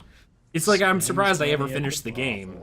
I've played hundreds of hours just playing Liar's Dice and Red Dead Redemption, so... Yep, exactly. And those are something you can do. Again, those are single player games. But those kind of things in MMOs, people will waste their time on. Absolutely. I can guarantee you, I would be there every time I'm in the game. I will spend my money. And you know what would be really neat? Specifically, certain mini games that you have to go, like what Lotro did. You go to specific area. You want to gamble, you have to go to a tavern and sit in the tavern. Yep. You'd have players in there to socialize, and then people were in there socializing, gambling, going, "Hey, I'm done. Who wants to run a dungeon?" I mean, That'd when be we so went awesome. to when I went to PAX East prior to launch, it was a year before launch. They had the Tamriel Gardens, and I have my invite's still up on the wall. Hate you. They had the way it worked is when you showed up, you got a bag of coins, and I still got my coins over there, and they're all stamped with the Ouroboros and everything. But you could use these coins at a gambling table, an Elder Scrolls gambling table. It was all Elder Scrolls theme. It had its own lore, how it worked, its own rule set. I was like, wow, this needs to be in the game. It was a dice. All it was a simple dice game. I would totally play that. I would too. I would totally play that. I was addicted to the one in The Witcher, just rolling the dice and seeing what did that for hours. And If they I want, wouldn't be able to instead play it. I have the worst luck out of anybody on the planet. Well, that's what I was gonna say. If they want, because obviously with gambling, there's that issue of players who are going to complain, "I lost my money." well, players are already complaining about that with the justice system. I didn't know the guards could, when they killed me, Exactly. take my money. I mean, if you want to do that, let them spend 1,000 gold and you get 500 tickets. That way, it's not gambling. You're using your tickets. Face, this is a perfect time for you, since we'll bring in Final Fantasy, even though this is an ESO show. What did they just release? Oh my gosh. Okay, they just released a gold saucer into Final Fantasy XIV, and I was so excited for it that I stayed awake the whole night. And when Ag woke up for work the next morning, I was still awake, racing chocobos. And what were you doing in there? Just racing chocobos. Racing chocobos. They added Triple Triad, the card game. A card from- game. Mhm. Yes, from 8 and 9. They added a whole bunch of tiny little mini games. They added a gate system, which are random events that spawn throughout the gold saucer. And it was packed with all kinds of people, and it takes forever to earn enough points to get any prizes. So you have to farm. Like, the incentive to do this is... they make it rough to be able to get anything. One of the mounts to get is 200,000 points, and you only get maybe 50 points for winning a card game, maybe less, or 90 points for winning a chocobo race. But that's a longevity feature. That's awesome. Exactly, but and Yes. what are you doing in there? You're playing mini games like card game, which don't really affect your character. You don't get stronger. You're not doing raids, but you're playing a card game. There's a little gambling, but people even I don't play it anymore. But when I walk over and look at you, the place is packed because you can earn rewards. It made it easier for people to run dungeons and primals and raids, because dungeons and primals and raids all drop cards. So now everybody is doing more dungeons. Well, that's the mechanic that was in there, but it also is one of those things that's something you could do while waiting for your group to get together. This game doesn't really have a good dungeon finder system, whatever. But when you're sitting in queue, what are you doing? You're sitting in the gold saucer playing a card game waiting for your queue. In ESO, we could be doing something like that with mini games, like with horse racing. Doing something like that while you're waiting for your friends to log in to do your trial or your dungeon running group or your vet DSA. I'm going to go gamble for 20 minutes while so-and-so is in the bathroom, or, whatever the case may be. And It's a long like I bathroom said, trip. it's a longevity feature that keeps people playing. But on top of that, it offers... There's a weird fad right now, and I'm gonna say fad. Well, it's not even a fad. A weird growth period in MMOs where vanity is taking over actual content for the game. People want vanity items. People want costumes. People want to wear a wedding dress. And if you give that to them, they will play it. I mean, if you give them a place to play cards, they will play it. Like it will become the social hub of the game. But that's what MMOs used to be, social hubs. You went into towns, and you'll remember this, Ultima Online, DOAC. Where did people hang out in DOAC? They hung out in the main city, Tirnanog, or wherever the other cities are. And that's where they waited to do their stuff, or the home keeps in the realm, or the RVR sections. Yep. Ultima Online, they hung out in like New Haven, Britannia. They hung out there and then found people to go out and do stuff with. Or waited for Darkness Falls to open. Waiting for sitting in there waiting for Darkness Falls for your realm to own Darkness Falls. I used to sit inside the main keeps, or not the main keeps, but the main cities, and I would just run my casino, and people would flock around me. Why? Because it was something to do. Right. And they need to bring the social back into MMOs. Now it's almost like MOBA MMOs where people just want to jump in, get in their game real quick, and get out. Yeah, it's becoming the entitlement. Players, I want to do this. I'm going to do it now. I have to be able to do it now. Blah blah blah. But it's also becoming the MMO aspect is dwindling. Yes, games are going online. There's more people playing them online. Blah blah blah. But there's such a focus on solo, and I know the Elder Scrolls has a solo game. It's a single player game, and they need to cater to them. But it's an MMO. I shouldn't be able to go and kill Molag Bal, this giant deity, this evil, I think you're evil confusing, person all by myself. Garbrac, I think you're confusing MMO with MMORPG. Asteldian, good sir. I haven't heard from you in a while. What are your thoughts on all this? Yeah, I've been rather quiet today, I know. I'm not overly fussed myself. Gotta confess, if I'm just hanging around doing nothing, I just grab a few friends and do something stupid and go to Cyrodiil and die horribly. Right. Well, if you have the friends, or you're waiting for friends to go on, that's what like these mini games are, a way of rewarding and giving you something to do while you're waiting for your wife to let you play a game. I get into a bit of the old gambling. That'd be the most likely thing I'd get into, a bit of horse racing or the cards. I say dice rolling. Hell, we used to have guild events where you'd just sit around and you'd bet higher and lower against the guild master, and he'd do slash roll. And if you get 3 in a row, you'd get the money, or if you lost, and it was great fun. And you'd suddenly realize, geez, an hour's gone by. That's quite tragic. Brilliant. But it's great fun. So I'm not bothered if it comes or not, because there's things I will find myself to do anyway to waste time. But I'm all for more stuff coming in that can be good laugh to mess around with.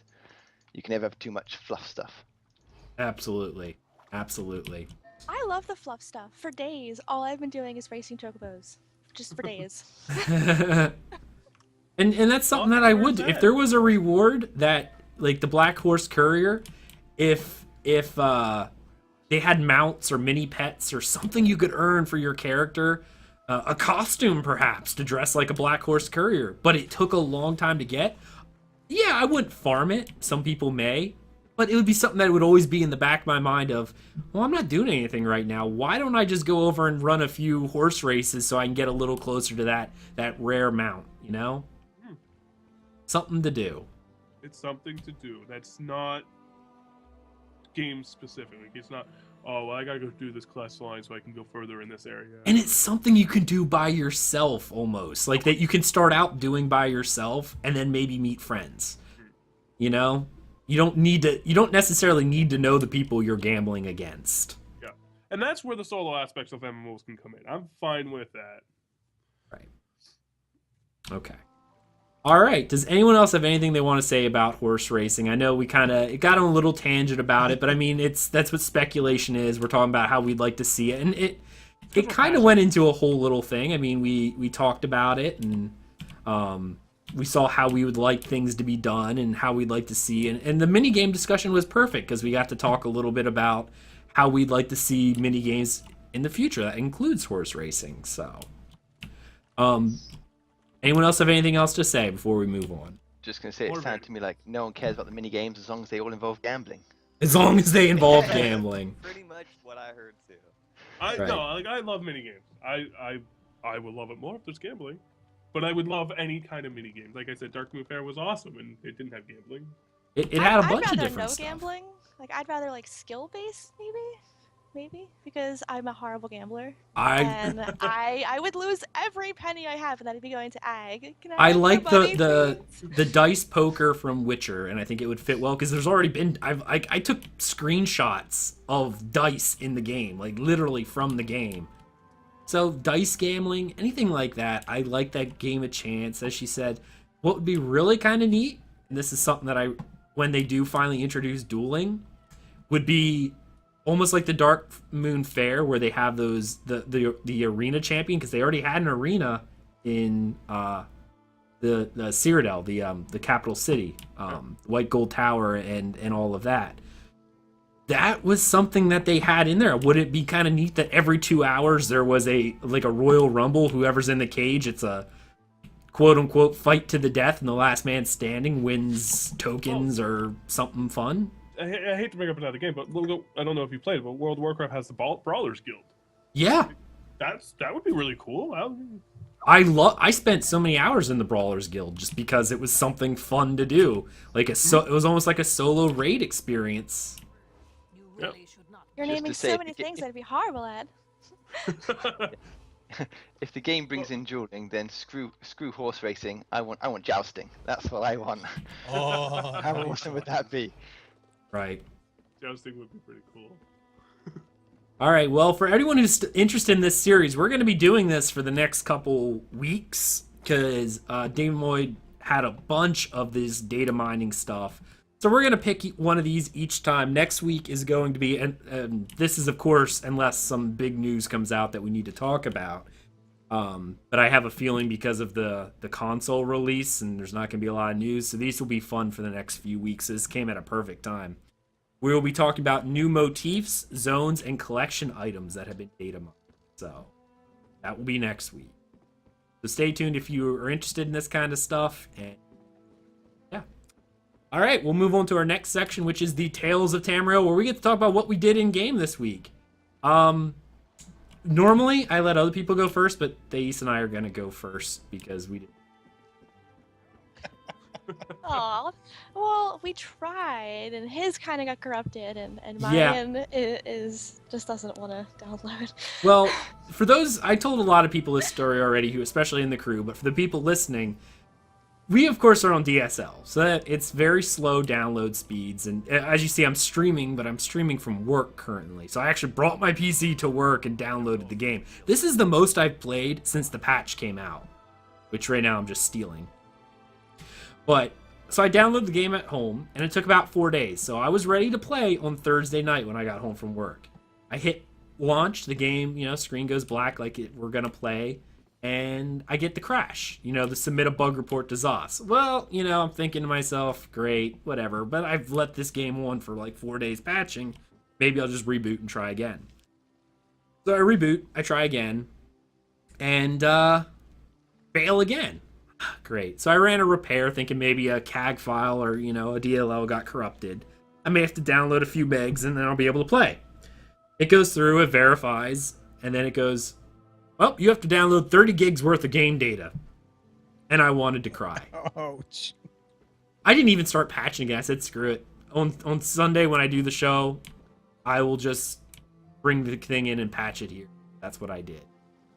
So I am playing as of right now, but I've been patching for 4 days, and it's only at 6%. yeah, it takes a while. Nope. But I will say this, the very first thing I did, even before allotting skill points, was pickpocket somebody. Literally, I log in, hey, look, there's a person. Loot, pickpocket. Very first thing I did was pickpocket. If you have a white glow, I'm stealing your stuff. I'm stealing your stuff. Wish I Alright, could steal stuff. we're going to go around the table and ask what each one has done. Let's start with Garbrac. What have you done this week? What have I done this week in ESO? Well, I grinded out some champion points because that was the thing to do. How many did you I did get, by the way?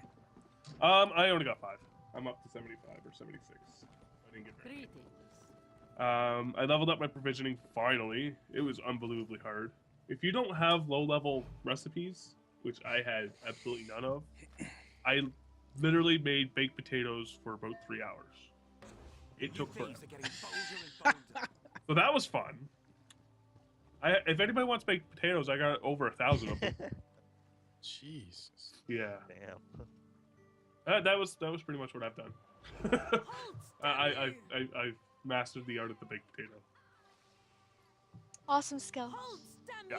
It is. The guard just caught me because I failed, and she keeps saying halt, but because of where I'm standing, she can't get to me. Aw. Uh-oh.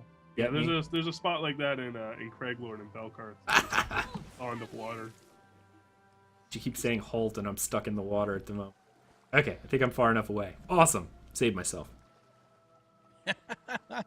Well, pretty much what you're doing right now is what I've done all week in Elder Scrolls. I just want to test the boundaries of the justice system. See how far away I can get, what I can get away with. Really, I've learned how to very easy. Do you know if you are on the run from a guard and you are spamming E as you're approaching the hideout, you won't get caught? Just Really? FYI for you guys out there. Yep. It will instantly port you in and you will not get caught by a guard. So there's a little tidbit for you. Little tidbit. Little pro tip. Little pro. Did anybody see on the forums that some guy earned 1 million bounty? Yeah. And people were just laughing at him, going, "Well, enjoy not playing the game." Go buy a new account, I guess. You're kind But of that's SOL. amazing that you did that. But what are you going to do now? And we'll Yeah. log out for a month. That's funny. All right. Anything else? And not, we'll go to the next person. No, yeah, I'm done. Engwar, you've said pretty much you just stole like what I'm doing on the stream right now. Yeah, just steal What's- from everybody I can. You know what's really funny is this is so addicting. Like you're not doing much, but it Right? really is addicting. One of the people on our network, Krabby, he played ESO at dicked him off. Run. He started playing early on, but grew tired of the game and left, and came back a few times, but again the game didn't really change enough, and he's like, yeah, no, I'm gonna go and do something else. He came back just because of update 6, like resubbed to the game, played update 6, and I watched him on the stream. He for like 3 hours did nothing but steal, and he messaged me afterwards going, I would sub to this game just to do this. I'm not even doing much, but it's so much fun. It was one of the features of the regular Elder Scrolls games I love so much. And Because it- if you're playing a sneaky type, that's just the way you live. Well, I'm the so second part of jealous. it. Sorry. Ace, I know you really are interested in doing this. Like, when you finally do get the game patched, I know I'll be like, hey, let's go do a dungeon. Be like, yeah, I'm gonna steal. So here's a question: when the second part of the justice system comes out, and you can become an enforcer. How many of you guys are actually going to stop stealing and start? Oh, I'm enforcer. Oh yeah. Not me. Yeah, I'm an enforcer. All day. Yeah. Yeah. Bring it. I'm gonna Bring it. keep stealing everything. What's gonna be so I've only great one person yet. is because she's gonna be a thief and I'm gonna be an enforcer. I'm just gonna be able to watch her screen because we play right next to each other, wait for her to steal and run up and just slay her. That's all right because you sit right next to me, so I'll just punch you in the face. Oh! Stop looking at my screen! Stop looking at my screen. You're cheating. Whack. No screen watch. I don't think you got enough health, Aggelos, to beat that boss. Oh no, she will one shot me. Absolutely. I just got flashbacks to playing GoldenEye on Nintendo 64 with multiple That's what people. I had Stop to looking at my side! I had the exact same vision of GoldenEye 007. Nice. You're Avi, cheating, good he's sir. looking at where I am. No screen watching. It's your turn, good sir. What have you done? Me? Yes, sir. Oh, well, all right. I got a little bit of a rant, not really, but I have 3 characters now. One's in a gold content, one's in silver, and one just started. So all 3 of my tunes are now in AD and are all in Aradon. Oh. And it's really bugging me. It's kind of frustrating. It's actually made me not want to play the game and not play the game, but make a new character. I play a lot of alts. So I'm stuck there, really frustrated, trying to get through Aradon on all 3 characters. And besides that, my DC tune finally hit VR1.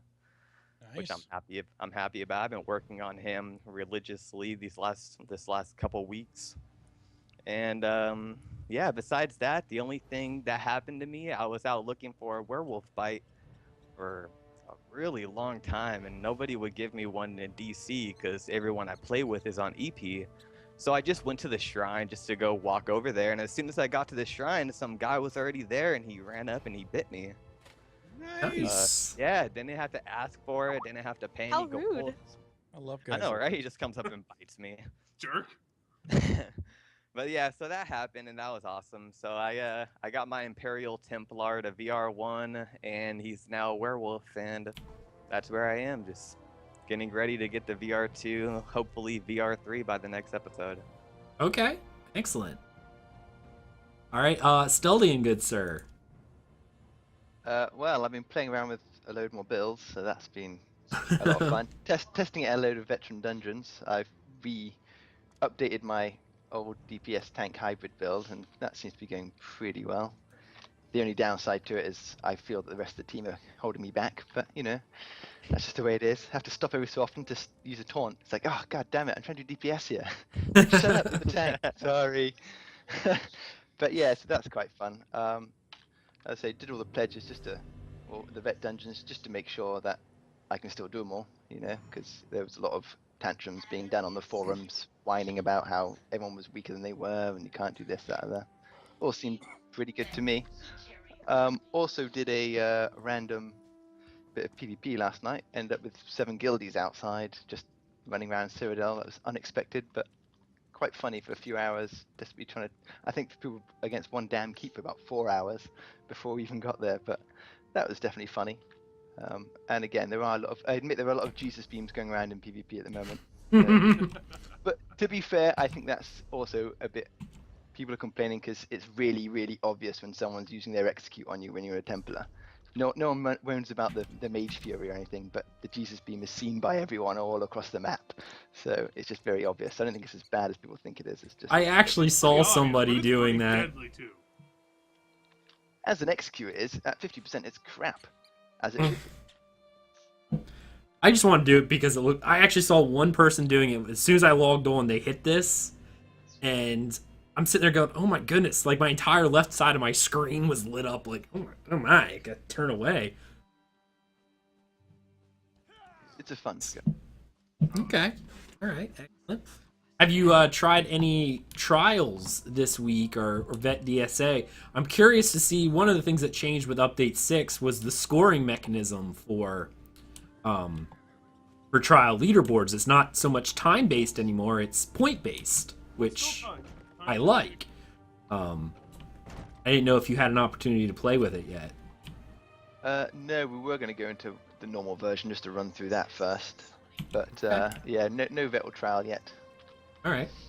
I wish I played on the EU side, so I could join you. Yeah, that If would you haven't definitely be done fun. AA yet, it's really I wish I played on the EU side too. I bet you do. I figured doing AA we'd have to do, maybe actually use the tactics for a change, as opposed to stack and burn. well. Possibly not, but The one one hopes. boss that you really do stack and burn, that you used to, you can't do anymore. He does a massive AOE lightning that if you don't move and go stand in the safe area, everyone's dead. Oh, that's good. That's the first boss, yeah, the lightning guy. The Storm Atro, yeah. And Yeah, the 'cause- Stone Atro is a whole lot, the damage output is so much higher.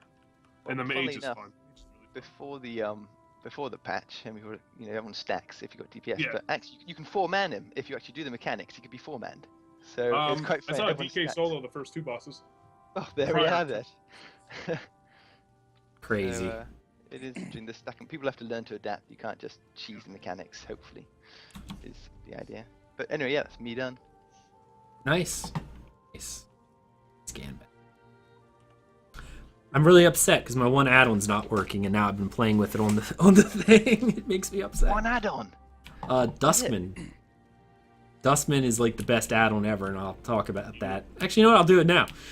Dustman, for anyone who's interested, is the best add-on ever because what it essentially did would allow you to mark items as junk with, if you want to sell things, you could actually go through and go, okay, I want any weapon or armor that is white quality. You can set whatever quality, but for me, I do green.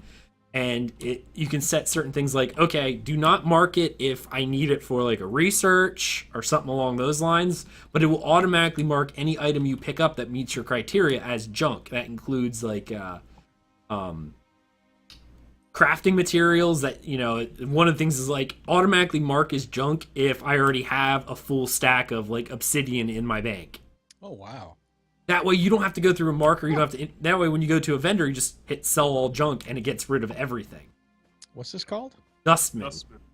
It is the best, and I actually, my friend Azarian, who grinded with me all the way to VR14 before the patch, told me about this, because when we're out there, you get a lot of greens and stuff like that, and you can actually set it to exclude items like, or intricate items, or set items. That way it doesn't throw them in your junk right away, so it only junks the random junk items, and then you can just sell them at the end. And you can mark it at any quality. If you want to keep your greens, don't want to pay. Want to run like a little girl. I want to run like a Oh, girl. you stupid dragon knight grabbing me and pulling me back. You need to put a movable on your bar, sir. I know. Hey, If Aggelos. you're going to be a thief, you need a movable. Oh, no. You think we should cover really quickly this breaking news from the forums? Absolutely. It looks like Gina posted not too long ago addressing the whole champion point in XP, what we were talking about earlier. Says, we've been reading your posts and understand that many of you are frustrated over recent developments in the game, including how you gain champion points, how often you're able to gain a point, and how you can gain XP and therefore get champion points. Says, among a number of other things, we'd like you to tell us what you'd like to see instead, or how you'd like to do something differently than what's currently offered. Imagine that. Mm-hmm. Wow. Says we can tell you that we are planning to adjust the XP that you receive from dungeons and trials so they offer a more viable way to level and or receive champion points. So what we were discussing, how long it would take them to alter the system, 30 minutes. 30 minutes. Nice. Pretty That's good. that's awesome, and they really do listen to the community. That is great. That that's what they're seeing. And now I realize why my add-on's not working. It keeps removing the quality. Sad. Okay, but yeah, that's great. Yeah. Did I miss anyone with their tales for this week? I can't remember because I've had to run. I think you got it. I think I got it. All right. Yeah. Let's see here. All right. Run away. How's that multitasking working for you? It's not working real well, I sir. forgot to mention that he keeps getting stuck between like the show or the stream, and I wish I was. I am getting messages. trying my best, You're doing a okay? good job, Aggelos. I feel your pain, Ags. I really do. Thank you guys. That's what happens. I'm trying to stream and make good content so people aren't sitting here watching me run into a tree while still making sure the show is continuing. It's very difficult to do this. I'll get better as I get practice, but I don't have a lot of practice. You're It's surprised okay. I'm not I running would, into a wall at the moment, to be honest. I would be just as bad. I definitely would. It is more difficult. Like, for streamers who are just streaming, it's not as difficult. I mean, it is to learn to interact with your audience, but when you're trying to follow a script or a somewhat scripted show while watching the chat room, while doing something that people actually want to watch, it is very difficult. It is very difficult. All right, we're going to move on to the next section, which is our dramatic reading, where we'll be continuing another book from the Dungeon Lore series, which is always fun. And this week's book is The Burning Vestige, Volume 1 by Warlock Dell. So, Thais, are you ready to roll? I am. Am I muted? No. Okay. Nope, you- Yes. All right, whenever you're ready, my dear. Okay. This collection contains privileged information regarding the Daedric Prince Mehrunes Dagon. In case you've been living in an alien ruins, this is the dawn of recorded history. Involvement with Dagon and his ilk is frowned upon quite fiercely by most populations of Tamriel. Having this book or its companion volume in your possession can earn you suspicion from your neighbors as well as agents of the law. In many districts, worship of the Master of Razors is illegal, and communion rituals involving the Dajic Prince are punishable by death. Amongst even the Dajic princes, none are more openly concerned with the suffering of mortals. Whenever Dagon appears, he leaves destruction in his wake, and contact with the Master of Razors often results in death for the conjurer, along with everyone in the vicinity.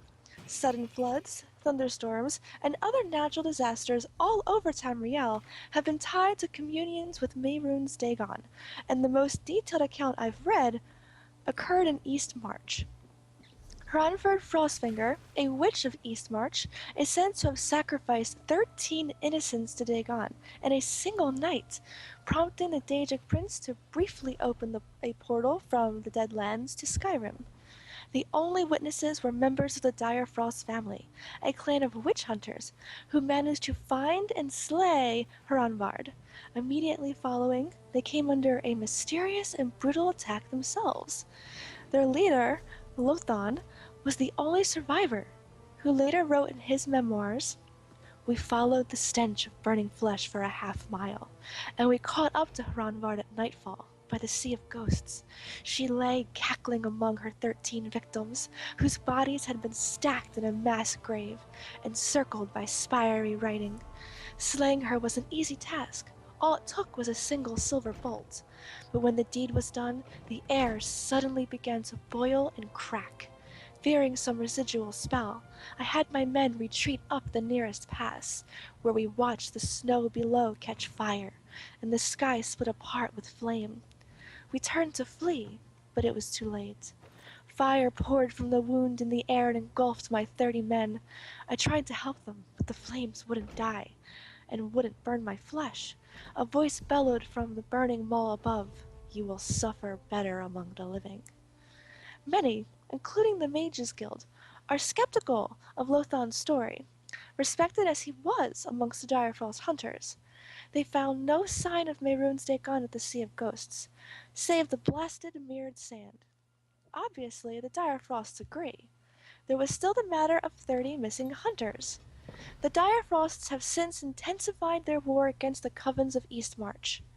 The Mages Guild, however, has struck the event from their records of note, citing the blasted sand at the Sea of Ghosts as a meteorological phenomenon. But I believed Lothon was correct. I was there, as a senior advisor to the party that surveyed that beach.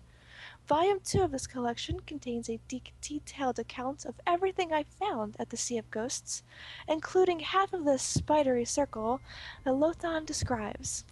Any aspiring conjurer who wants a chance at contacting Mehrunes Dagon should follow me there. Excellent.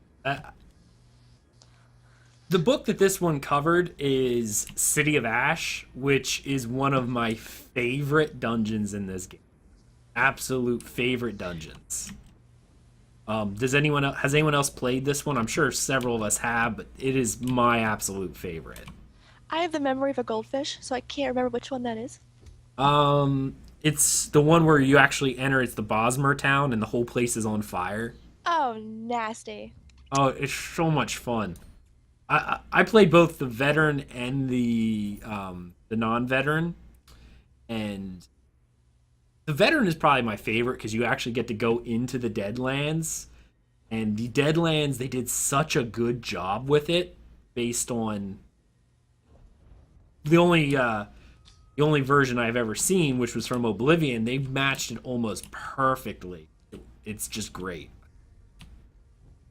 Anyone else have anything they want to say about Deadland? Or not Deadlands, but City of Ash? Like it? Awesome. What's Yeah, City the of vet Ash? one's brutal. The vet version is quite nasty. I mean, I did the vet version on the PTS, and even as a fully decked out, legendary VR14, it was definitely rough. Especially the giant Ash Titan. Oh my goodness. That was really hard. I did vet COA last week. I was in there for 3 hours, and the reason it took so long, 2 of them were vampires. It was like beating my head against the wall. If you're a vampire, don't go into Vet City of Ash. Right. Just don't do that. What? Well, this is one that we did before, which is interesting. It wasn't Vet City of Ash, but there's an Ash Titan in there, and when we were doing the final, he was like the final boss, and he puts all this fire on the ground, then he jumps up in the air and jumps down and smashes. Oh, Bogdan. Elden Hollow, innit? Elden Hollow? Okay. And this poor guy got killed almost every single time. Yep. Like, we got to the point where we were dropping, like, barrier ultimates on the guy in order to, you know, to make sure he survived, like, barrier ultimate, anything we could do, and he would only survive with, like, the bare necessity of life. It was insane. Absolutely insane. But a lot of fun. Absolutely a lot. I gotta deposit all my gold here because otherwise I will die with all my money. It's not good. So, alright. Alright. We're gonna move on to the next section, which is our... Yes, Guild Corner. There we go. Asteldian, good sir. Yes, my guild Crucio is still open for business, as it were. We've gained a few new players over the last week or so, so that's not too bad at all. We're growing faster than expected. I mean, we're still only small, we're like 18 people, but I don't expect to be any more than around 30-ish max anyway, because we don't want to be a huge guild. But yeah, so if anyone out there is on the Daggerfall faction and on the EU servers and looking for a home with interest of maybe doing a little bit of casual raiding on occasion, then please do look me up at Asteldian in-game, or even go to our website, which you can find at the Dungeon Crawler Network website. So excellent. Definitely check these guys out. They're, I mean, I've gotten to, you know, chat with them, and I watch they do. I know you guys were doing what, not daily, different dungeon runs throughout the week. You guys run through, and I know you were doing a training series at one point to train new people for dungeons. Yeah, new people who are a bit intimidated by the idea of dungeons, welcome to come talk to us, regardless of being part of the guild or not, and we'll get you through. That's awesome. That's absolutely awesome, because I know I didn't do, like, I'm not scared of people telling me I suck, because, you know, I was a WoW raider for years, so I'm very much used to that. But I never really wanted to jump into dungeons using random tools, because I like to do the stories, but some people are intimidated, going, I really don't want to jump into a dungeon with people I don't know, because if I don't know the fight, people, you know, maybe they're not like Garbrac or myself, who are also dicks. So we're used to getting the crap thrown at us. We're like, yeah, whatever. I'm a friendly person. All right, we could say, yeah, okay. You already told me, sir, that you were one of those people who would sit and kill people. He's trying to backtrack now. In Mordred, just waiting for new people to sign in and butcher them. So, the sins of the past, good sir. Sins of the past.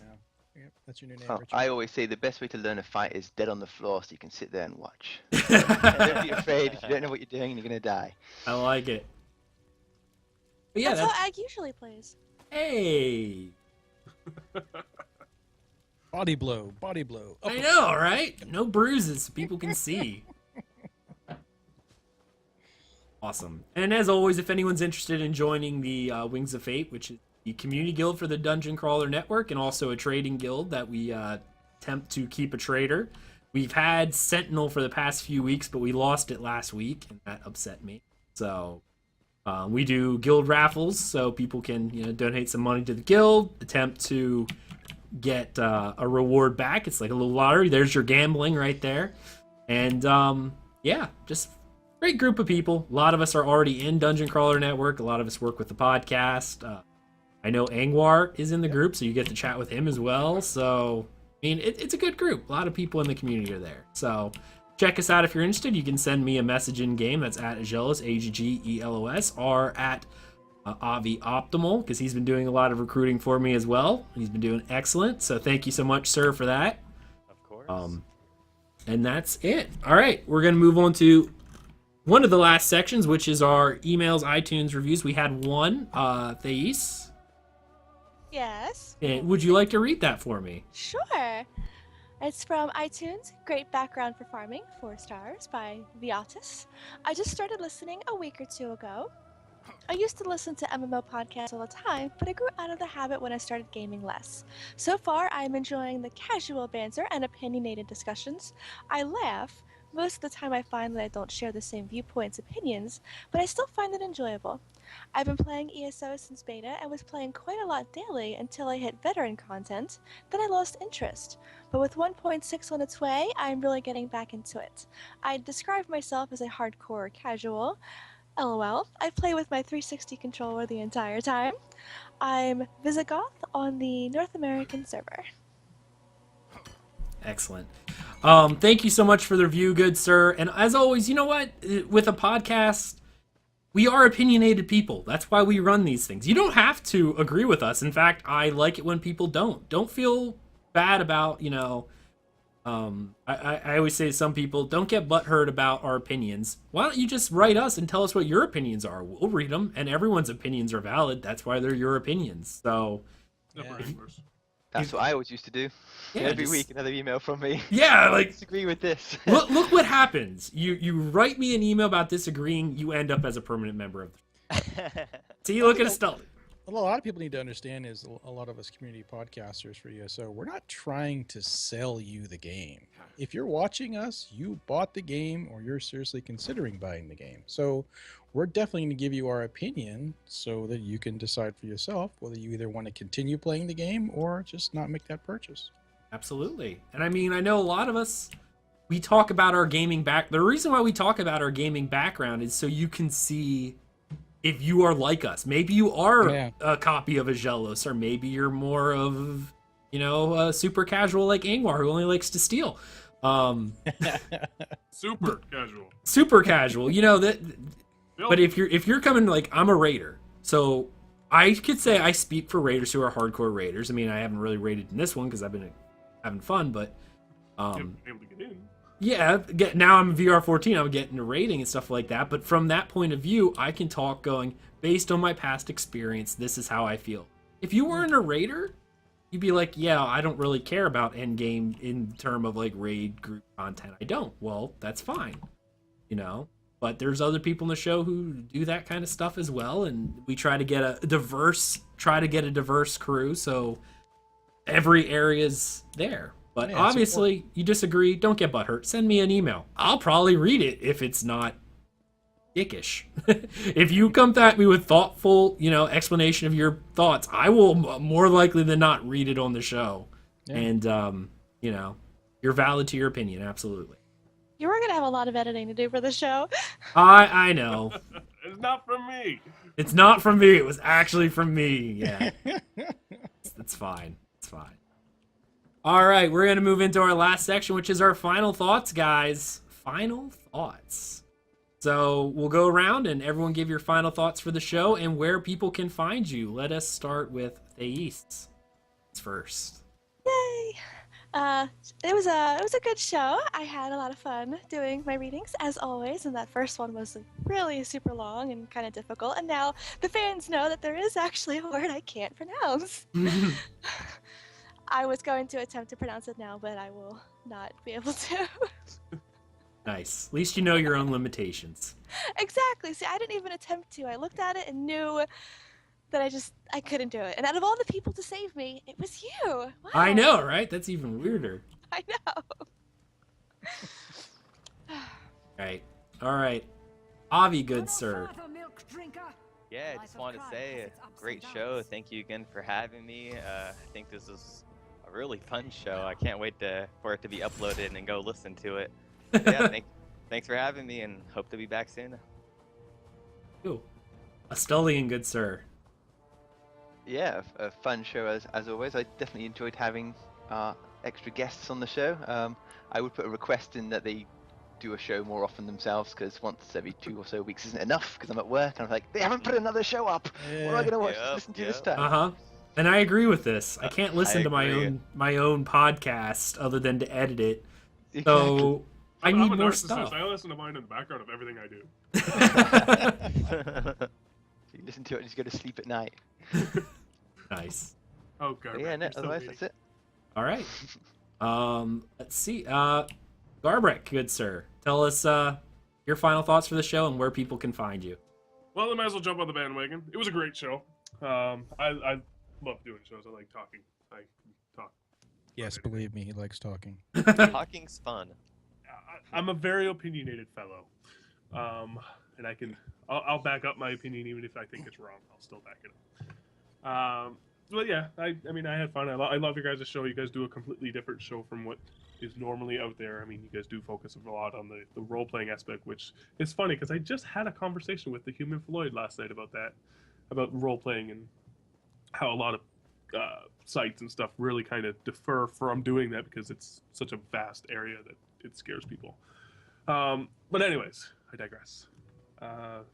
Obviously, I'm Garbrac. You can follow me on Twitter at Garbrac, or hit up our new website that we're releasing, IndebtedGamers.com, and we will be doing a show soon. But we also are doing a show later today that won't be released until next week.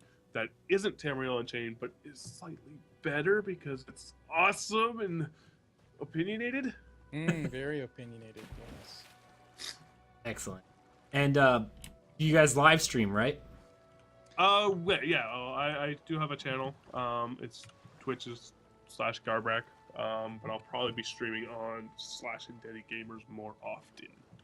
And I usually stream on Hitbox more so than Twitch because Hitbox is so much better. I do like Hitbox app. I really do. Engwar, good sir. Yeah, man, this was an awesome show, and just to reiterate what Garbrac said, I think a lot the role play aspect of lots of games are really kind of underappreciated nowadays. So, being a role player myself, I was quite enjoyed the readings and very impressed at your pronunciations of some of those words. I'm telling you, holy cow! Thank you. It blew me Except away. for one of them. Archipelagio? I have no idea what it is. Yeah. Archipelago. Archipelago. Stop while you're ahead, babe. When I have to Don't even correct you, try.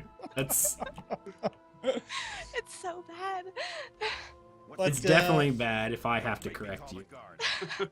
Yeah, and I would definitely agree with Avi and Asteldian. We probably should do TU a little bit more often, but we'll work on that. So yeah, you can catch me at on Twitter at Engwar Forever, and that's 4EVR. I do Twitch. Haven't been streaming a lot lately, but that's probably gonna change. You can follow me on Twitch at Engwar. And like Garbrac said, we're going to try and do some more stuff for our Indebted Gamers and get that up and rolling. So look forward to that. All right, I guess it's my turn. Great show. Other than the really, really sucky streamer who has no idea what in creation he's doing. You fired that guy. Yeah, he's not coming on anymore. That's it. But yeah, it was a lot of fun. Thank you guys for coming on. I love having other people in the community on. We'll have to do this again. It's just always fun to get people from other shows on. Yeah. Hear what they have to say. I mean, it also gets a little bit of exposure. People who maybe only listen to our podcast will maybe now go out and go, maybe I am interested in a once every 2 week podcast. Hint, hint. Say no more. Say no more. Say no more. Yeah. So, yeah, thank you guys for coming on. It was a lot of fun. So, thank you also for the awesome chat room. You guys rock as always. And we're going to have a great day, everyone. Peace. Bye. Bye.